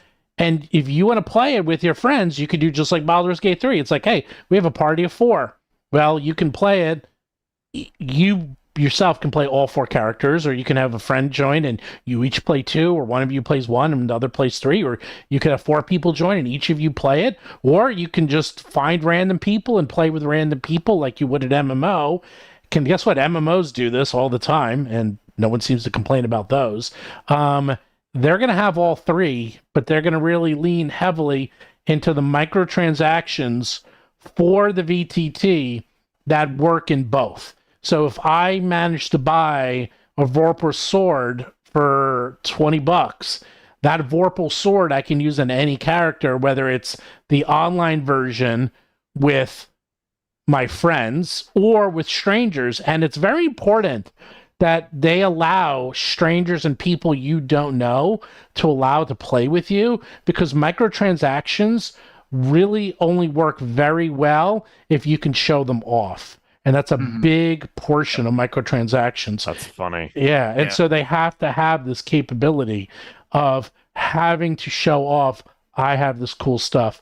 Yes, I'm sure you're right about that. Oh yeah, yeah. They won't talk about it as being like that it's AI that's going to take over. That's They'll not just AI. be like but they'll be like pre-made adventures is what they'll call whether you it. use a human game dungeon master or you use our automated pre-made adventure, we've got a matchmaking tool for people. We know you're busy and that you're working hard at your day job. It's hard to find a group these days, but we'll help you out with our unprecedented number of subscribers. We can find someone who is also looking for a game at the same time, either right away with our automated GM, or you can sign up with your own dungeon master to do this, and we'll find you the players that are right for you. You know, they'll spin it something like that, right? But you're absolutely right. You need to be able to get random people so that you can show off your conspicuous consumption, right? That's correct. That's peacocking doesn't work if nobody sees the feathers. That's Like most social media platforms exist for peacocks. Like look at what is it? It's Instagram. Instagram exists purely for peacocking, basically. Like we show you my awesome life, all the great, wonderful things, and how I'm better than you are. It's this is the whole platform, you know. Yeah. Now, what's interesting? Oh, I had a thought and I'd lost it. Oh, he was trying to interrupt us the whole time, and now it's gone. It's gone. Sorry, Your Baron. Majesty. You need to. It's not majesty. I'm not royalty. Excellency. Your regency. What was it? Your baroness. Oh, okay. Is it my lord? My lord. No, that's British. Okay. Okay, so what's interesting to me, though, is that the typical game loop, as we understand it, in the tabletop experience usually takes 3 to 6 hours to play. Like if we belly up to the table to play a game, it's 3 to 6 hours. From what I have gathered, and this is totally anecdotal, what I've gathered, however, that when people play online, it's usually closer to 2 hours. People don't want to be on Zoom for very long. That's correct. I would say you're about right. It's from what I know for like rating and from my MMO days. Oh man, if I had John on, I could get you the real numbers, but it is approximately 2 to 3 hours. Blizzard recently released numbers from playtesting. Oh, okay. Showing that WoW, they started with a 3-hour expected game loop for going through a dungeon and clearing a dungeon on a raid. Correct. They have since scaled that back down to 25 minutes. I'm not sure how you can, for casual D&D players that want to do matchmaking adventures in a VTT, I don't know how you can deliver outside of just running one single encounter like they used to do back in 4th edition days. I don't know how you can do that and tell a cohesive story outside of just running. You can. Here's an encounter you're dropping. I'm going to drop you right like an in. encounter takes a certain amount of time. I actually know how you can do it. Because Steven, enlighten us. No, because Baldur's Gate does it. And to be honest, Baldur's Gate does it, yeah. Yeah, Baldur's Gate does it very well. Who's playing? So I'm playing Baldur's Gate. Are you playing it, Baron? No, I'm not. And Luke isn't playing it, and Mark's not. I don't have time to play video games. I'm working all day long, dude. Oh, I work all day long, but I actually still put in I still get about a good hour or two of video games a night. No. Works all day and plays all night. And I work hard and play hard. No, I just work and go to sleep. Oh no, I work, play video games, read a book for an hour, and then go to sleep. That's what I do every day. So I do the book part, no video games. Yeah. So I play about an hour, maybe 2 at most. But I can get a lot done because you do the Sims methodology. So the Sims, and we've talked about this, the Sims is designed so you have 5-minute goals, 1 hour, 5-minute goals, 30-minute goals, 1 hour goals, 4 hour goals, 1 day goals, week goals, so forth. It's nested goals. So if you do good adventure writing, you would do a nested goal system so that when you play, it's like, oh, you only have 20 minutes to play. Here's a part of a quest. And WoW does this too, by the way, is they'll give like a 5-part or 10-part quest, but each part only can take 10 minutes, 20 minutes to do. So as long as you're making progression, you don't have to finish things. And that could be part of a larger story. So maybe there's the overarching quest, which is the 6-hour experience. Then you have lots of mini subquests, which are maybe an hour each, and then subquests within those quests that are maybe 10, 20 minutes each. So as long as you can go on and do something, because it has to work on a handheld, it's going to have to work on your phone. Right. So it's going to be something that you can do and play like I play a lot of Marvel Snap. A Marvel Snap game could be 5-10 minutes. But you could also do these tournaments, which I like to do. The tournaments can take 30 minutes. So mentally, you just need to know, okay, if I'm going to do a tournament, I need to have 30 minutes because it's going to take a while or I lose the tournament. Right. So they will set it up in such a way that, oh, you only got 10 minutes. Here's some mini quests. Oh, you got half an hour. Here's a larger quest you could go on. And they'll have, I guarantee you this, puts us in the 100% right mark, is that under the quests, they're going to have a little time stamp next to it saying 20 minutes. You can show people and post on Twitter, I completed. No, not even to show, well, yeah, they can brag it, but they can also. It'll show, I completed this quest in 15 minutes. But it'll also and my score was 99%. I'm better than they'll do that for the humble brag. Other people. But they'll do it also that they know, oh, this little sub quest will take 10 minutes. Oh, I have 15 minutes to my appointment at the doctor's office. I'll do the sub quest now. And they'll do it for 10 minutes. They'll put down their phone and then they go in. That's and how my rank at fighting the monsters is A+ based on the damage I dealt and the damage I took. And then they'll post that on social media to show how well they did. And my treasure rank is S because we found all the treasure, including the hidden one behind the secret door. And then you post on secret social media your stat spread for it and be like, how will you do in your Trent, D&D by the way, the guy who does Marvel Snap was the lead on Hearthstone. And I know him. And Marvel Snap is very well done. And it gets better every month. They are really killing it with that game. Marvel Snap? I've never heard of this. Oh, Marvel Snap. Very famous. It's really good. Along the lines of what Stephen was saying with subquests and quests and blah, blah, blah, blah. At that point, it seems like they'd be changing the fundamental nature of the game. They are 100%. 100%. We would have to transition to something totally different than what we're accustomed to. So you're no longer going on traditional adventures that for me might take 2 to 3 game sessions. For other people, faster, slower, etc. They have to redesign how the game is played at a fundamental level. So once we get to that and they're doing that, well then, right? So right now, D&D, tabletop role-playing games and stuff, right? Certain level of success because there's a way the game is played that resonates with people. They enjoy it, right? Well, now you're changing the game to something completely different or substantially different. So the question remains then, would that be successful, right? Can they hit that? Yeah. I'm going to give you an example. That is going to allow them to do that. And I don't know the answer to that. It's going to. And I'll tell you. Can they compete with WoW? Well, it's actually what it comes down to. Everything is what can you compete with WoW. Let me tell you something. When I was a kid, you know what a role-playing game was? It was text-based. It was called Zork. Okay? All role-playing games were text-based games.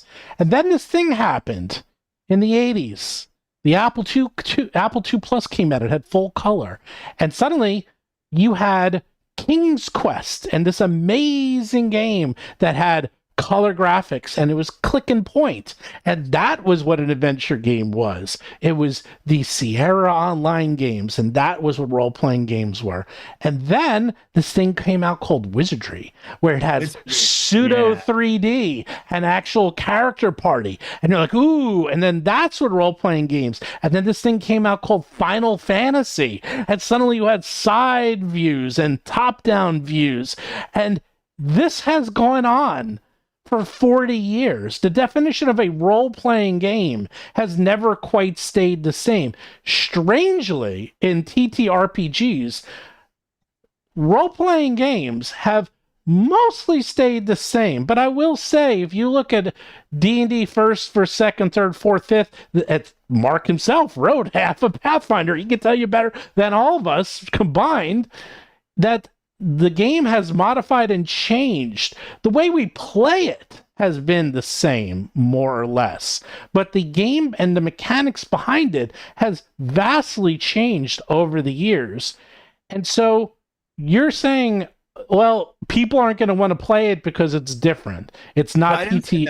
Okay, but you know what I meant. It's going to be different. It's yet to be seen whether they will or not. Right. Yeah. But I see what you're saying, and that totally makes sense. It's the continual evolution of how people play games. That totally makes sense. Now, I would argue, you said that how the rules have changed, but how we play the game hasn't changed. I think that has, because when I mean, if you go on Twitch and watch people playing D&D, like if they didn't tell you it was D&D, you wouldn't know it was D&D, right? They're not even using rules. Most of it is just social interaction scene after social interaction scene. They might roll dice. I don't know. Right. So they're clearly playing the game in a totally different way than I ever played the game, and I don't know that I think that's a newer phenomena within several years or so. You know what I mean? Because it used to be like tabletop role playing games were mostly dungeon crawls. You go into a dungeon, kill some monsters, get some loot and stuff. And that seems to be shifting too, to a more where it's just kind of talky stuff. It seems like, to me at least. But Twitch is obviously a subset, and I think a lot of those people are trying to be the next Critical Role, so you got to take all that with a grain of salt. Yeah. I have a random fact check for you, Steven. I remember playing King's Quest 1 when I was really little. I thought you type in everything into that one, and you said it was a point and click. No, King's Quest was... You said it was a point and click. Okay, well, no, I said Sierra Line eventually. Okay, you're right. If you're going to be real dick. It was a type in with graphics. Well, I thought maybe I was wrong. No, you're right. A lot older than me you're at right. that time, and maybe my memories of being a little kid No, it was a combo. It was a combo, but it had graphics. But you're completely right. It did have graphical animation. Right. It would show Graham picking stuff up. Right. But you would have to specifically type it. If it wasn't exactly what go Sierra west, wanted, go north, open door. Right. Even if you're like, no, I want to fight the troll. Well, there's no mouse. You have to hit the troll or right. something like the that. mouse wasn't even invented until like in the mid 80s. That's what I thought. So, but when the mouse was invented, how could it be point and click? You're 100% right. I am corrected for that, because I was thinking of the more modern King's Quest, and I was thinking of what's that? The more modern pirate ones. Yeah, like those are definitely the ones, and like Maniac Mansion, things like that. But that was so long ago. You and me are probably very few people remember that, but I do remember those were like revolutionary back then. But I was like low single digits playing King's Quest with my dad. I was in elementary school and mid. Oh, everyone's leaving. Well, the point is, games are evolving, and because games are evolving, this is just another evolution of games. I mean, that's it. So what is your take on all this? And I will say, well, I'm going to wait till they come back, because I actually have Marvel went through a very interesting synergy. They went from going from bankrupt to a multi-billion-dollar company very quickly, and I can see WoTC. We'll finish with that later, but I can see WoTC is going to go one of those two ways. But I mean, do you think they can lose their core audience and succeed? Because Marvel did lose their core audience, but and they still succeeded. They still succeeded, and because they made new people. They're like, and I have a feeling Cynthia will say, you know what, we're pissing everyone off. I don't care, because they're such a small percentage. Who cares? If I can get everyone else, they will be a drop in the bucket. The people who That's are what I- watching the stream and everyone else. I agree. I don't think they care about their current customer base. They want to get lots more customers Mhm. and new customers. And like people like me that like to play the game the way I like to play the game, we're dinosaurs, and they probably just don't care. They're like, we want the young kids, we want the guys who are in video games, we want the guys who are on their phones, we want the guys who go to their job and they get fired because they can't get their eyes off their phones. Like that's the customers we want, and that's probably not me, right? It's a younger demographic, and they're going after those folks. So yeah, I don't think they care about us. I think they're happy if we leave and we just shut up and stop making videos complaining, Yeah, I think that one of the industry truisms that like people who are in the industry and talk to people from different companies know is if you ask a lot of people in the tabletop RPG industry, it's like, who are like some of the peers that you're dealing with that are like some of the top companies in tabletop RPGs, they might be like Piso, and Chaosium does Call of Cthulhu, and name some other ones, and Wizards of the Coast, of course, is the biggest of them all. If you ask Wizards, it's like, who are some of the peers that you're with your game making? They'll be like, like Blizzard, and they consider themselves to be in a different place where they don't consider their peers or competitors that they are kind of in the zone with to be Piso or Chaosium or Catalyst or any of those other companies. They consider it to be like top big AAA game studios that make video games and all kinds of things like that. That's where they want to be. Yeah. They want to be competing with them. Sure. So by the way, real quick. So I think you're right. Since we have over 400 people here, I'm going to do a lightning sale. 10% off anything at battlezoo.com. You go to battlezoo.com, you click on that until the stream ends, 10% off. Wow. And who knows how long Steven's going to keep the stream up. Yeah, hold on. I should get a commission because I'm helping to bring people here. What's my cut, dude? Your cut is I will continue to help you with your Foundry modules and how to monetize them so you make a lot of money. Well, wait, we can give him 50% of the amount, 50% of the money that we lost for the 10% discount. So he can get -5% of whatever they buy. You're getting people here. Everyone's getting people. We're all contributing. I'll remember that, Mark. That's just mean, man. That's just mean. Okay. Well, it's get 10% is the discount code, or you just use this link at battlezoo.com. Because I presume a lot of people here don't know what Battlezoo is, and we put out a lot of books. Including, have you read 34 of them this year? I know. Luke, did you read through, or did you skim the Jewel at all? Or Jewel book? I skimmed about 20 pages. 20 of the 430 pages. All right, we got a way to go. Insane, man. Remember before when I told you that all I did was work? Yeah.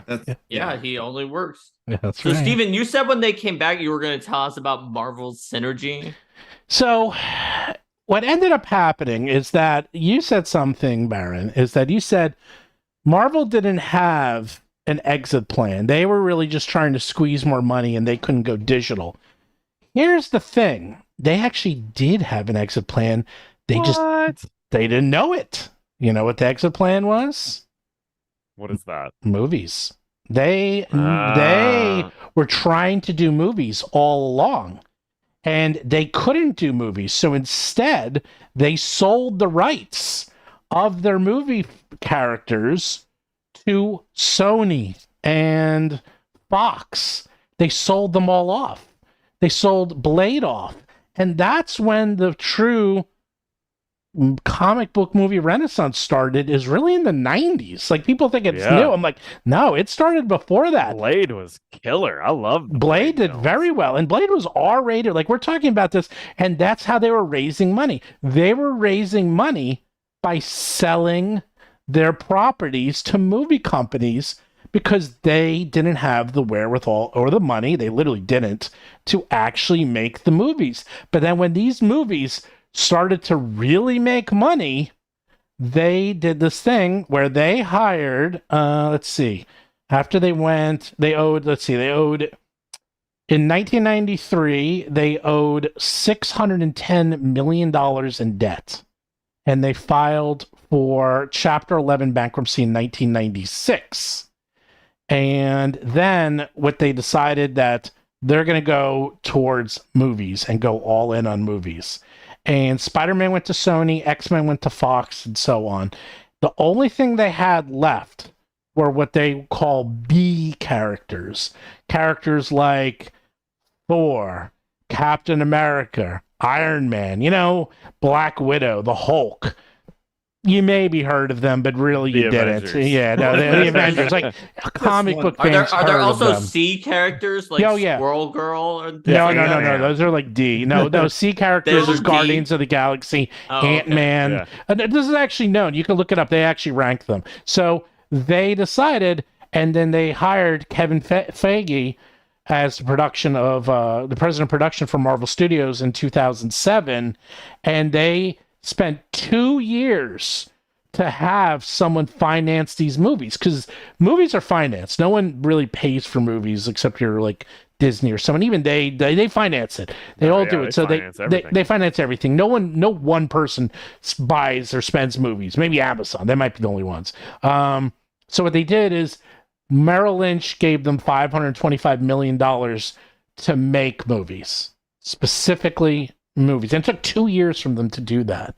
And they hit a home run. They managed to put out Iron Man. They had a vision, and they not only hit a home run. I mean, we all know what happened after that. I mean, they redefined movies as we know it. So in the end, they did have a vision. They just didn't do it because they didn't have the money. They didn't have the wherewithal. And by selling their characters off to other studios, those studios proved that comic book movies can succeed and can make money, right? Then they were able to get financing for them to do it, and then they made a ton of money and sold off the company for $4 billion. So they made it in the end, but it just took a way to get there. But that wasn't really an exit strategy. That was just good luck, and they fell into it, it sounds like. Well, like they were planning on doing that, right? They wanted to do it. They just didn't have the money. Like making movies it's a whole different, they wanted to literally make and distribute the movies and do it themselves. That is insanely complex. It's also, they're based in New York City. They're based on, where were they? 28th Street. The people in the book industry have nothing to do with Hollywood. Hollywood and books do not mix, okay?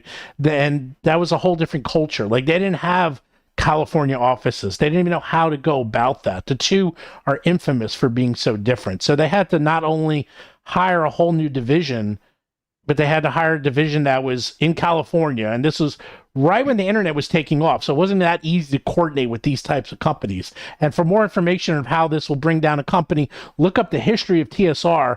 And when Gary Gygax moved out to Hollywood and tried to do this exact same thing and brought TSR tumbling down. So there's another example, which was also WoTC, by the way.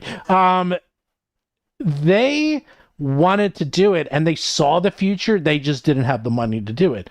WoTC has the money. They've spent hundreds of millions of dollars, hundreds of millions, putting it into these, into the virtual tabletop. And in fact, they lost. They went the opposite way. They were going into movies. They sold. So they bought One Digital, or what is it called? One Media, whatever that company was. They bought their company, the digital company, to make movies and television shows for $4 billion. They just sold it for $500 million. So Hasbro just lost $3.5 billion on their attempt to go into the movies. And they realized, okay, movies are not the future anymore. And they're right. Movies and TV are definitely not the future. Digital's the future. And so we'll see. We'll see what happens. Activision makes money in circles around Disney right now.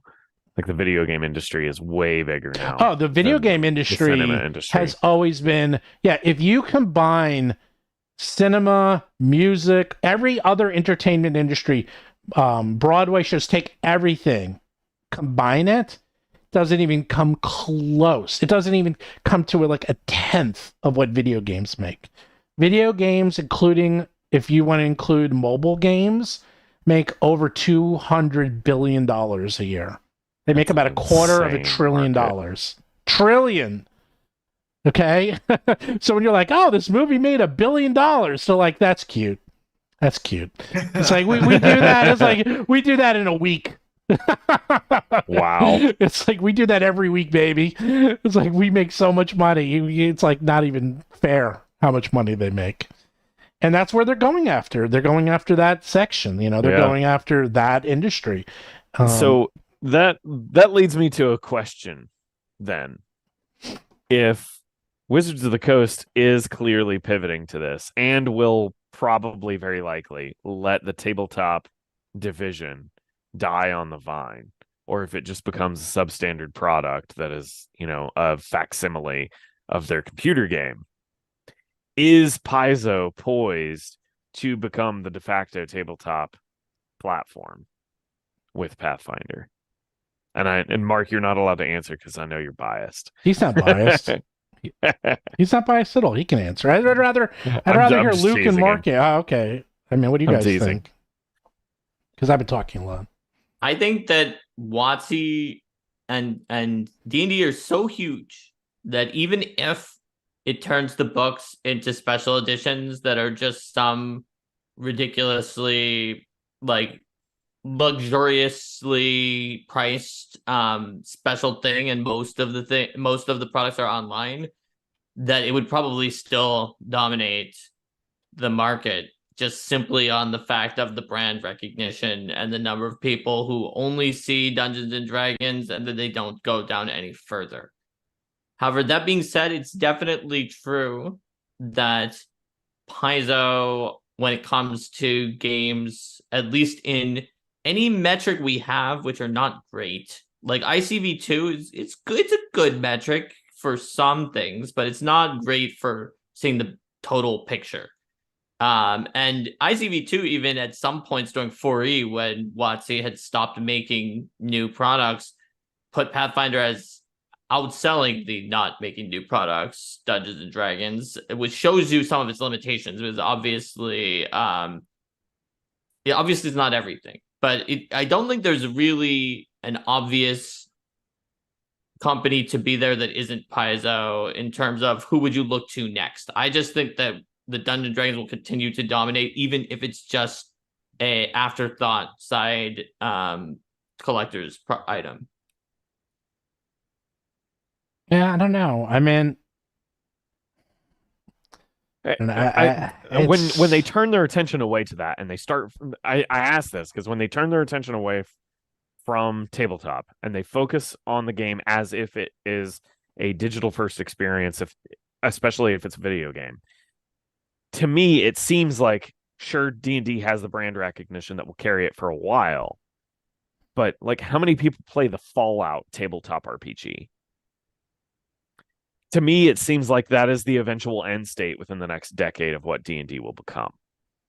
If that's the case, then that leaves the gates wide open for a market disruptor to come in and be the new tabletop game. Well, do you think Critical Role's Dragon Forge or whatever it's called? I mean, everyone was like, "Oh, that would be the big one," but I don't think it will be. I don't think it will either. Just because at that time I'll be your age, and we'll all still be playing.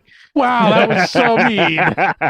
Wow. Oh, wait, hold on a second. You mean Daggerheart, by the way? Steven? Daggerheart. Yeah, I can't remember what that was Do called. you think Daggerheart's going to take them 20 years to release?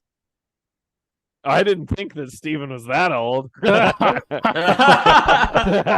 Thanks. However long it is. Yeah, no. I think what I'm saying is that when Daggerheart comes along, D&D will still be the prevailing game on the market, and Daggerheart won't be able to edge out D&D. No, I don't think so. No way. Yeah, there's no way.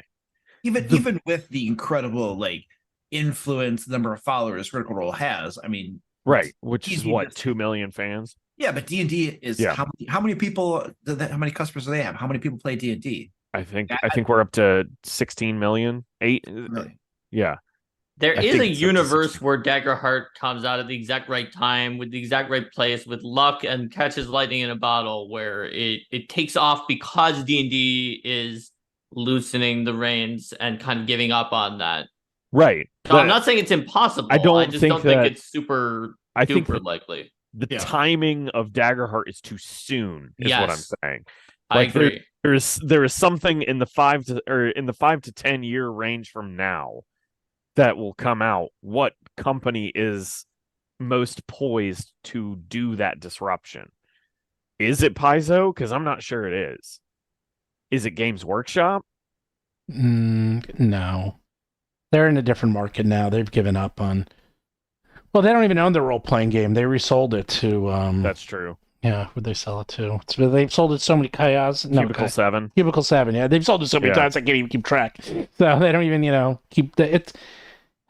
Like, is I it going think to it be? could be someone I we've think never it heard actually. of. No, right? I think it could But if be it's someone we've Piso. heard of, Piso has a decent shot. It could be Pathfinder 3E, for example. Well, I think it could be Piso because Piso, they're very slowly but surely getting stronger and stronger. I mean, the new version of Starfinder and having it just a reskin of Pathfinder 2nd Edition is very smart and also opens up the possibilities for Pathfinder becoming a GURPS-like system where it could be reused in any types of universe. Yeah. Thanks, Mark. Thanks for that. Next thing I need you to work on is Tune for Pathfinder 2nd Edition. My favorite. Finder. Tune There you Finder. go. It's my favorite game of all time, Tune. So Oh my we'll have gosh. Tune It's Finder. like maybe not the best one to do a Pathfinder version of. I will Definitely admit, not. But you It still totally would- could. Totally would not work, but it might as well try. We could do Cobalt Good in My Finder. Baby Finder. That was a fun game when we played that. That was fun. It was Cobalt fun. Hit My Baby was great. That was so funny. And I have also been Did you- convinced that puppets are the best DMs ever after that. Oh, for game. sure. Did I'll you all tell you, see That that? game Oh, was go ahead, Luke. like he was just punishing me. He was being mean to me. Like my characters kept on dying. That was man. I don't know. It was fun. You were taking you died a lot. in that Yeah, you game. died like 4 times. I was doing stupid stuff. I know that was a funny game. So wait, now I lost my train of thought. So here's the thing, Piso. All right, come back to me with that question in a month. I can't answer because Okay. I know things that I probably shouldn't say. But let's just say Piso's doing much. No, I can't. I Okay, can't say these things. It's Free League. But It's Free League Piso that's is gonna be the doing. disruptor. Free League actually is a disruptor, and they're doing very well. Yeah, what's that new RPG that was popular in Germany and is now taken off here? Has a big green dragon on the cover. Dragon something. I forgot Dragon what- is it Dragonbane? It's Dragonbane. not that Dragonbane. basic, Yeah, is it? that's it. Yeah. Okay. Yeah, but they're also still niche because, it's like you need a huge ecosystem, and the only one who has a huge ecosystem, I mean, okay, Warhammer, and that is a huge ecosystem, but they're all they're all minis because that's where they make their money. And Piso has a huge ecosystem, and Starfinder does too now. I mean, Starfinder has got hundreds of books, so these are big worlds. They have a lot going for them. I think it could take over, but here's the issue: is that let's just say, I'm just going to round up. We'll say 10 million people play TTRPGs actively at any given time. That's not in the world. That's just active players. People come in, people go out. There's churn, but approximately 10 million. Maybe that goes up to 11. Maybe that goes down to 9, but it's always going to round that area. I don't see a world where that becomes 100 million, 200, 500 million. Like it's always going to be this niche product. Yeah. So D&D is realizing, and I've said it many times on this show, they have hit the absolute top of where they will be. You had the pandemic go on. You had D&D hitting on all cylinders. You had people at home watching Critical Role. You had Stranger Things. Like, this is it. It's never going to get bigger than this. Maybe it will, but I don't see how, at least not for a while. And this is all they can make. They can make about $150 million a year. That is garbage. They make it's like, this is it. This is all we're making. Meanwhile, Magic makes like $1 billion a year. Oh, geez, I didn't realize it was that much. And they're like, why are we bothering? And it's so much more work to do D&D than it is for way more work than it is for Magic. Way more work. So, yeah, you, Piso, you can keep those 10 million people. In fact, we seceded to you. You win. We don't want that. We want the 100 million people playing D&D, the video game, on their phones. Yeah. That's what's going to happen. And that's what they want, because that's where the money is. They realize, like, if I'm making 150 million, am I going to suddenly make 500 million selling D&D? No. I mean, how? It's impossible. I don't even say it's possible. That means they would have to increase their player base by 500%. How? That's impossissible. It's impossible. There's not even enough Gen Zers to do that. Yeah. Like, there's not enough Gen Alpha to do that. Yeah. There are not enough young kids. Yeah. Someone's like, oh, why are we even bothering for a mere $150 million? $150 million. And I told you, last year alone, digital phone games made $200 billion. Cynthia Williams saying, if I can get 0.1% of that, if I can get half a percent of it, if I can get any piece of that, bye-bye D&D books. Who cares? They just get rid of it. They don't care. I mean, wouldn't 0.1% of $200 billion be only a little bit more? 200 million. Yeah, but 200 million. So that's why it went up. More dollars. But yeah, but they'll probably keep going up from there because they're in the gated system. That's true. Then they'll keep spending. And the thing is, it's a lot easier to come out with video game material than it is books. I mean, you know how hard it is to come out with these books. Once you have tool sets, you can crank these things out quickly. That's how these companies make so much money. That's how Fortnite. What did Fortnite make, like $4 billion or something last year? It's such a simple game. Just a little bit of matchmaking and a battle royale map is all you need. Yeah. Well, Marvel and mobile games come and go every day. You're right, but they still make. Those come and go games still make millions of dollars. And so it's like, as opposed to the amount of effort it takes to make D&D and to print the books and distribute those books and to deal with all the marketers and all those damn customers. What a pain in the neck. It's like, why didn't they go to Gen Con? Because they don't want to go to Gen Con. They don't want to deal with people. They just want to sell the books and make money. And it's like, they don't want to deal with anyone. And that's how you do it, man. It's like Raid Shadow Legends, man. They are infamous for paying very well for sponsorships. They are very infamous for paying very well. They didn't pay my price. Oh, really? They've reached out to me twice. Really? Yes, I told them. I think it was like $10,000. I was like, yeah, $10,000. They didn't respond to me. I didn't want to do it anyway because it just felt sleazy. But I was like $10,000. If they would have paid $10,000, I would have done it. Hey, Raid Shadow Legends, for sure, 100%. If you want to sponsor Roll for Combat, I'm here. I'll be happy to pimp you out. They talked to me off and on. I never did it. I did a loose agreement with them for $8,000 to do a full video, but I was going to do a geopolitical analysis of their game world. But they could never get me the assets that I needed in order to actually do the analysis. They're like, it's just too much effort. We can't do it. I'm like, just give me all of the lore documentation and a map, and I'm good. And they couldn't do it. So, oh, dude, for $8,000, I would have just taken whatever they could give me, and I would have winged it, man. I know, right? Oh man, who's gonna know? Who's gonna know the difference? Nobody. Next time they reach out, because I still get hit with them all the time. So next time they do that, I'm gonna say that. But yeah, that'll be good. Yeah, tell them, hey, I won't do it, but these guys that Roll for Combat will do it. Send them my way. Damn, I'd love to have Raid Shadow Legends. And TSL Frontman says Baron didn't say it extreme enough. Raid Shadow Legends. In fact, I'll give it out now. Raid Shadow Legends. Don't you want to? I don't even know. I see them all the time. They basically just got a free sponsorship. I know. Gosh, from this. Damn it. People talk they about us how all they pay each a lot of money. $500. just for saying their brand name. We got George.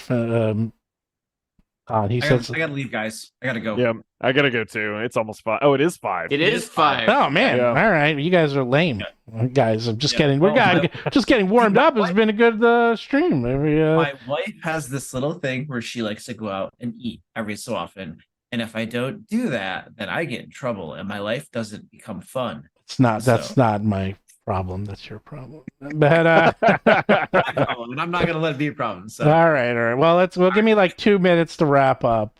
So anyhow, we'll go through it. What do you think? What do you think the end all be all is in 5 years? We'll say 5 In years. 5 years. Where do you think WoTC's going to be? Where do you think D&D is Okay. going to be? I think they will not have transitioned as far as you had been saying in 5 years. They will still have books in 5 years. It might be fewer. Maybe it's more deluxe. They will still have dungeon masters in 5 years. They might have assistive tools using AI for those dungeon masters. And that it's going to look similar to the game that we play, but be done mostly on their microtransaction filled venue, their walled garden. That is my view. all right. So 5 years, I think the books are gone. I think it's 100% digital. I think that once they implement the digital and start making tons of money on microtransactions, there's going to be suits in a room that are like, this is horse crap. All of this effort to make books and we're rolling in money from microtransactions and digital, kill that. Just kill that part of the business because who cares? And some people are upset, la-di-da. I think that's going to be totally gone. If they're starting to make the types of money that Steven is talking about for digital stuff, suits in a room are not going to just be like, well, we have to all of this cost to make like 50 million a year. They're just going to be like, screw that. Just get rid of that crap. Who cares? It's not worth our time and effort, not worth thinking about it, not worth having all this stuff. It's going to be gone. So I think the books are gone. I think it's 100% digital thing. And I think there's going to still be a lot of people that want to play in-person games the way that we play it and stuff, or even online and stuff. So I think you are going to find what His Excellency was referring to in that there's another company that rises to the forefront. Perhaps Piso, where, for instance, as D&D transitions all digital, I think you're going to have lots of people that are bouncing off from it. And they're like, you know what? This is what I want. I don't want this. I want something more like what we have now. And they're going to transition to other games, whether it's Piso, whether it's Dungeon Crawl Classics, whether it's Savage Worlds, whatever it happens to be, they're going to transition to something else that is what they want. Because video games, it's like, if I want to play a video game, I'm playing Baldur's Gate 3 or something. I don't need whatever Wizards is coming up with. So I think you have a totally different landscape in 5 years. Totally agree. Aaron? Except one thing I want to add. I think the recession that all these economic indicators have been pointing at, and as you do say, Stephen, yes,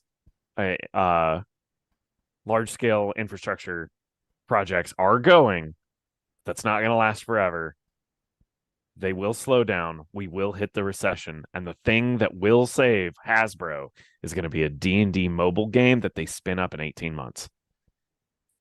And well, 5 years, I said 5 years. Well, what I'm saying is when they do that, Yes.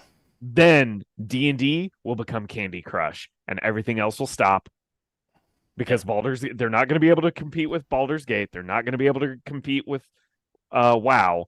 They're going to become Candy Crush D&D edition, and the entire tabletop industry with like books on tables, that's going to be completely nuked. It's going to look like how the tabletop industry looked following the bankruptcy of TSR.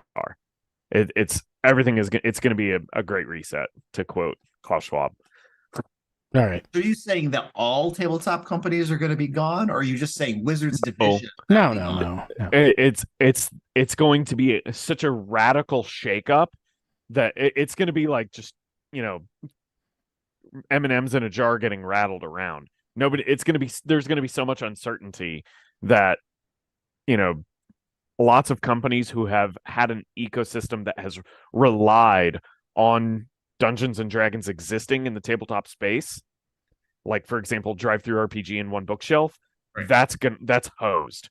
Something like that, or something new is going to have to come along. Everything will be fractured into its own smaller ecosystem. Yeah. Something new will rise from that. That's my prediction. All right. Well, I disagree with that only because Gen Con had its largest attendance. Essen just had the largest attendance in like 20 or 40 years, I think, ever. I mean, at Gen Con, I mean, it was massive, and Essen was massive. Yeah, for sure. The industry is very healthy, and it's been growing every year. Right. The overall gaming industry. Yeah. That's not what I'm saying. What I'm saying is that businesses that have relied on the existence of Wizards of the Coast no. That's nuked. Oh, dude, that's the reason why we do everything for Pathfinder and 5e, and I saw that a long time ago. if you're one bookshelf where 95% of your stuff, of your revenue comes from DM's Guild, you've got a real you can't do that. Yeah. So mine is different. My prediction is this is what they're going to do. They're going to go all in on digital. They're going to make the bulk of their money, say 85-90%, through digital transactions, through the D&D Candy Crush type game. They will still, of course, have their D&D VTT, and they'll have online D&D products, which are their books that they put out, which they're doing right now. That will probably make them maybe $250 million a year, approximately. Maybe 300, because they'll be able to do subscriptions for those. But the books themselves, they will either outsource to another company, whether it's Renegade or crazy enough, could even be Piso. Swear to God, I could see that happen. Sure. And have them do it, and they do some split deal, because they don't want to get rid of the books completely, but they don't want to deal with them. So they need them to stay relevant and stay in the market and stay part of the TTRPG community, but they have much bigger fish to fry, so they outsource it to someone else who they trust, who will be able to handle it and would be more than happy to take it, which could be a Piso, which could be a Renegade, probably a few others, but I don't know if they would give it to those, like maybe a Kobold Press, Modifius, like, there's a couple out there, but, quite frankly, like, Piso and WoTC are a lot friendlier than you think. Like, they actually are, I don't know about their upper management, but the lower management, the workers are very friendly with each other. Piso and WoTC, I would say that there are just a ton of people who know each other. Yeah. On the other hand, I think that the temperature must have shifted at Piso towards WoTC as a corporate entity after the OGL thing, because of the fact that WoTC did 100%. A move that was literally a knife in the back. It was things that changed. That doesn't mean that they have any bad feelings toward the creators who create Dungeons and Dragons. Those creators are great, and many of them have worked at Piso before or worked with people from Piso. So my prediction is in 5 years, the bulk of their money, almost all of it, comes from digital sales, microtransactions. They still do books. It's either a subdivision of WoTC that just does the books, and they specialize in 2 products. The core books, which would be like the Monster Manual, the DM's Guide, the Player's Handbook, like those will still be, out, and those will be in production forever. They'll always be printing those. And then the adventures, they will have those being done by third party, which is ironic because that's how D&D 5th edition started, because they were very small, and then they had Kobold Press write their adventures, and then they started to get really big, and then they're going to go back to that model where WoTC will be managing it, but all the adventures and everything for their books will be done by third-party companies, and they just manage it, and then they sell the books, and then they come out with special edition books as well, which is where they'll make a lot of money, because those books only cost a fraction more than traditional books, and they can sell them for 3 times more, and that's where they'll be. And, D&D will be always around, and it'll always be something, but it's not going to be what it is now. And in 5-10 years, it's going to be like when Magic is becoming. Because 10 years ago, Arena didn't exist, and Magic Online sucked. Now Arena is everything and anything. That's where they make all their money, and they're making a lot of money on the print runs, with Troll and Toad going bye-bye, and now others are going to start going away. They're going to start shifting away from print cards too. They're just going to go right to digital. And that's where they're going. It's simple as that. So we all have different visions that have some similarities that you can see across the different ones. Each a different level of dystopian. Mine was probably the least dystopian out of the four, but it may be the too naive. I just think they're just going to be smart. If I put it this way, if I was in charge, what I just described is what I would do. And everything I've been doing and predicting up to this point is basically based on what I would do. So that's how I would handle it. If I was in charge, I'd be like, you don't get rid of the book division, but you don't need to take care of it. You don't need to do it. You know, just have someone else do it and just keep it alive. They definitely had other people do other things for them, right? Like organized play. Yeah. That they just kind of threw that out. Yeah, So, they don't need to manage all that. As long as they still own the rights and own the control, they can give it out to other people. That's not a problem. And if they own all the digital, I guarantee that they're going to be making billions, not billions off that if they do it right. And then they're like, oh, we're making $250 million off our print books. That's fine. That's like, what, 10% of what we're making? You know, the upside is if they do outsource those print books to somebody else, maybe we'll get actual quality books with not glue binding, but like thread bound and stuff like that. Like, who knows? Like, it might actually be an improvement if somebody else does it. Hey, man, glue binding is cheap. All right. So we all gave our takes. I guess people have to go. Yeah, yep. All right. We gotta wrap it up. Wrap it up. Okay. I'm hungry. Take care, everybody. Thanks for joining us today. And yeah, there's always weird news, and we're here to bring it to you anytime it shows up. And thanks, Baron and Luke, for coming on. I know. Absolutely. Wow. You're welcome. It's crazy. Good seeing you guys. Your Excellency. Your Excellency. Oh my gosh. I'll send you. I thought counts and earls were your Excellency. Do what? Counts and earls? Yeah, I thought they were your Excellency, and barons were like one step down. You know what? I do want, Baron. I do want one of your certificates and have my own fiefdom that you send out to your backers. A fiefdom. No, yes. Well, I as a baron, I can't actually ennoble anybody. I can only organize you into a militia. Hey, I'll take that. That's even cooler. Do I have to bring my own horse and armor? Or do you provide that? I mean, I can provide it when summoned. Which is never. So does Luke have to pay scootage if he's not providing his own horse and armor? Scootage? What's that? I mean, scootage. I'm not familiar with the term. I'm not paying it. Even I don't know what that is. It's shield money when a knight makes it to commute their military service to they pay it to their lord if they're like, I can't do all of the things expected of a knight. Really? Oh yeah, no. Oh, so you're saying that I'm not like able-bodied enough to do knightly service for, or in this case, it would be for not having the armor and the horse. Yeah, no. I have an armor and a horse. I gotta go. Oh, well, then you're set. We gotta go. See you guys. Bye, everybody.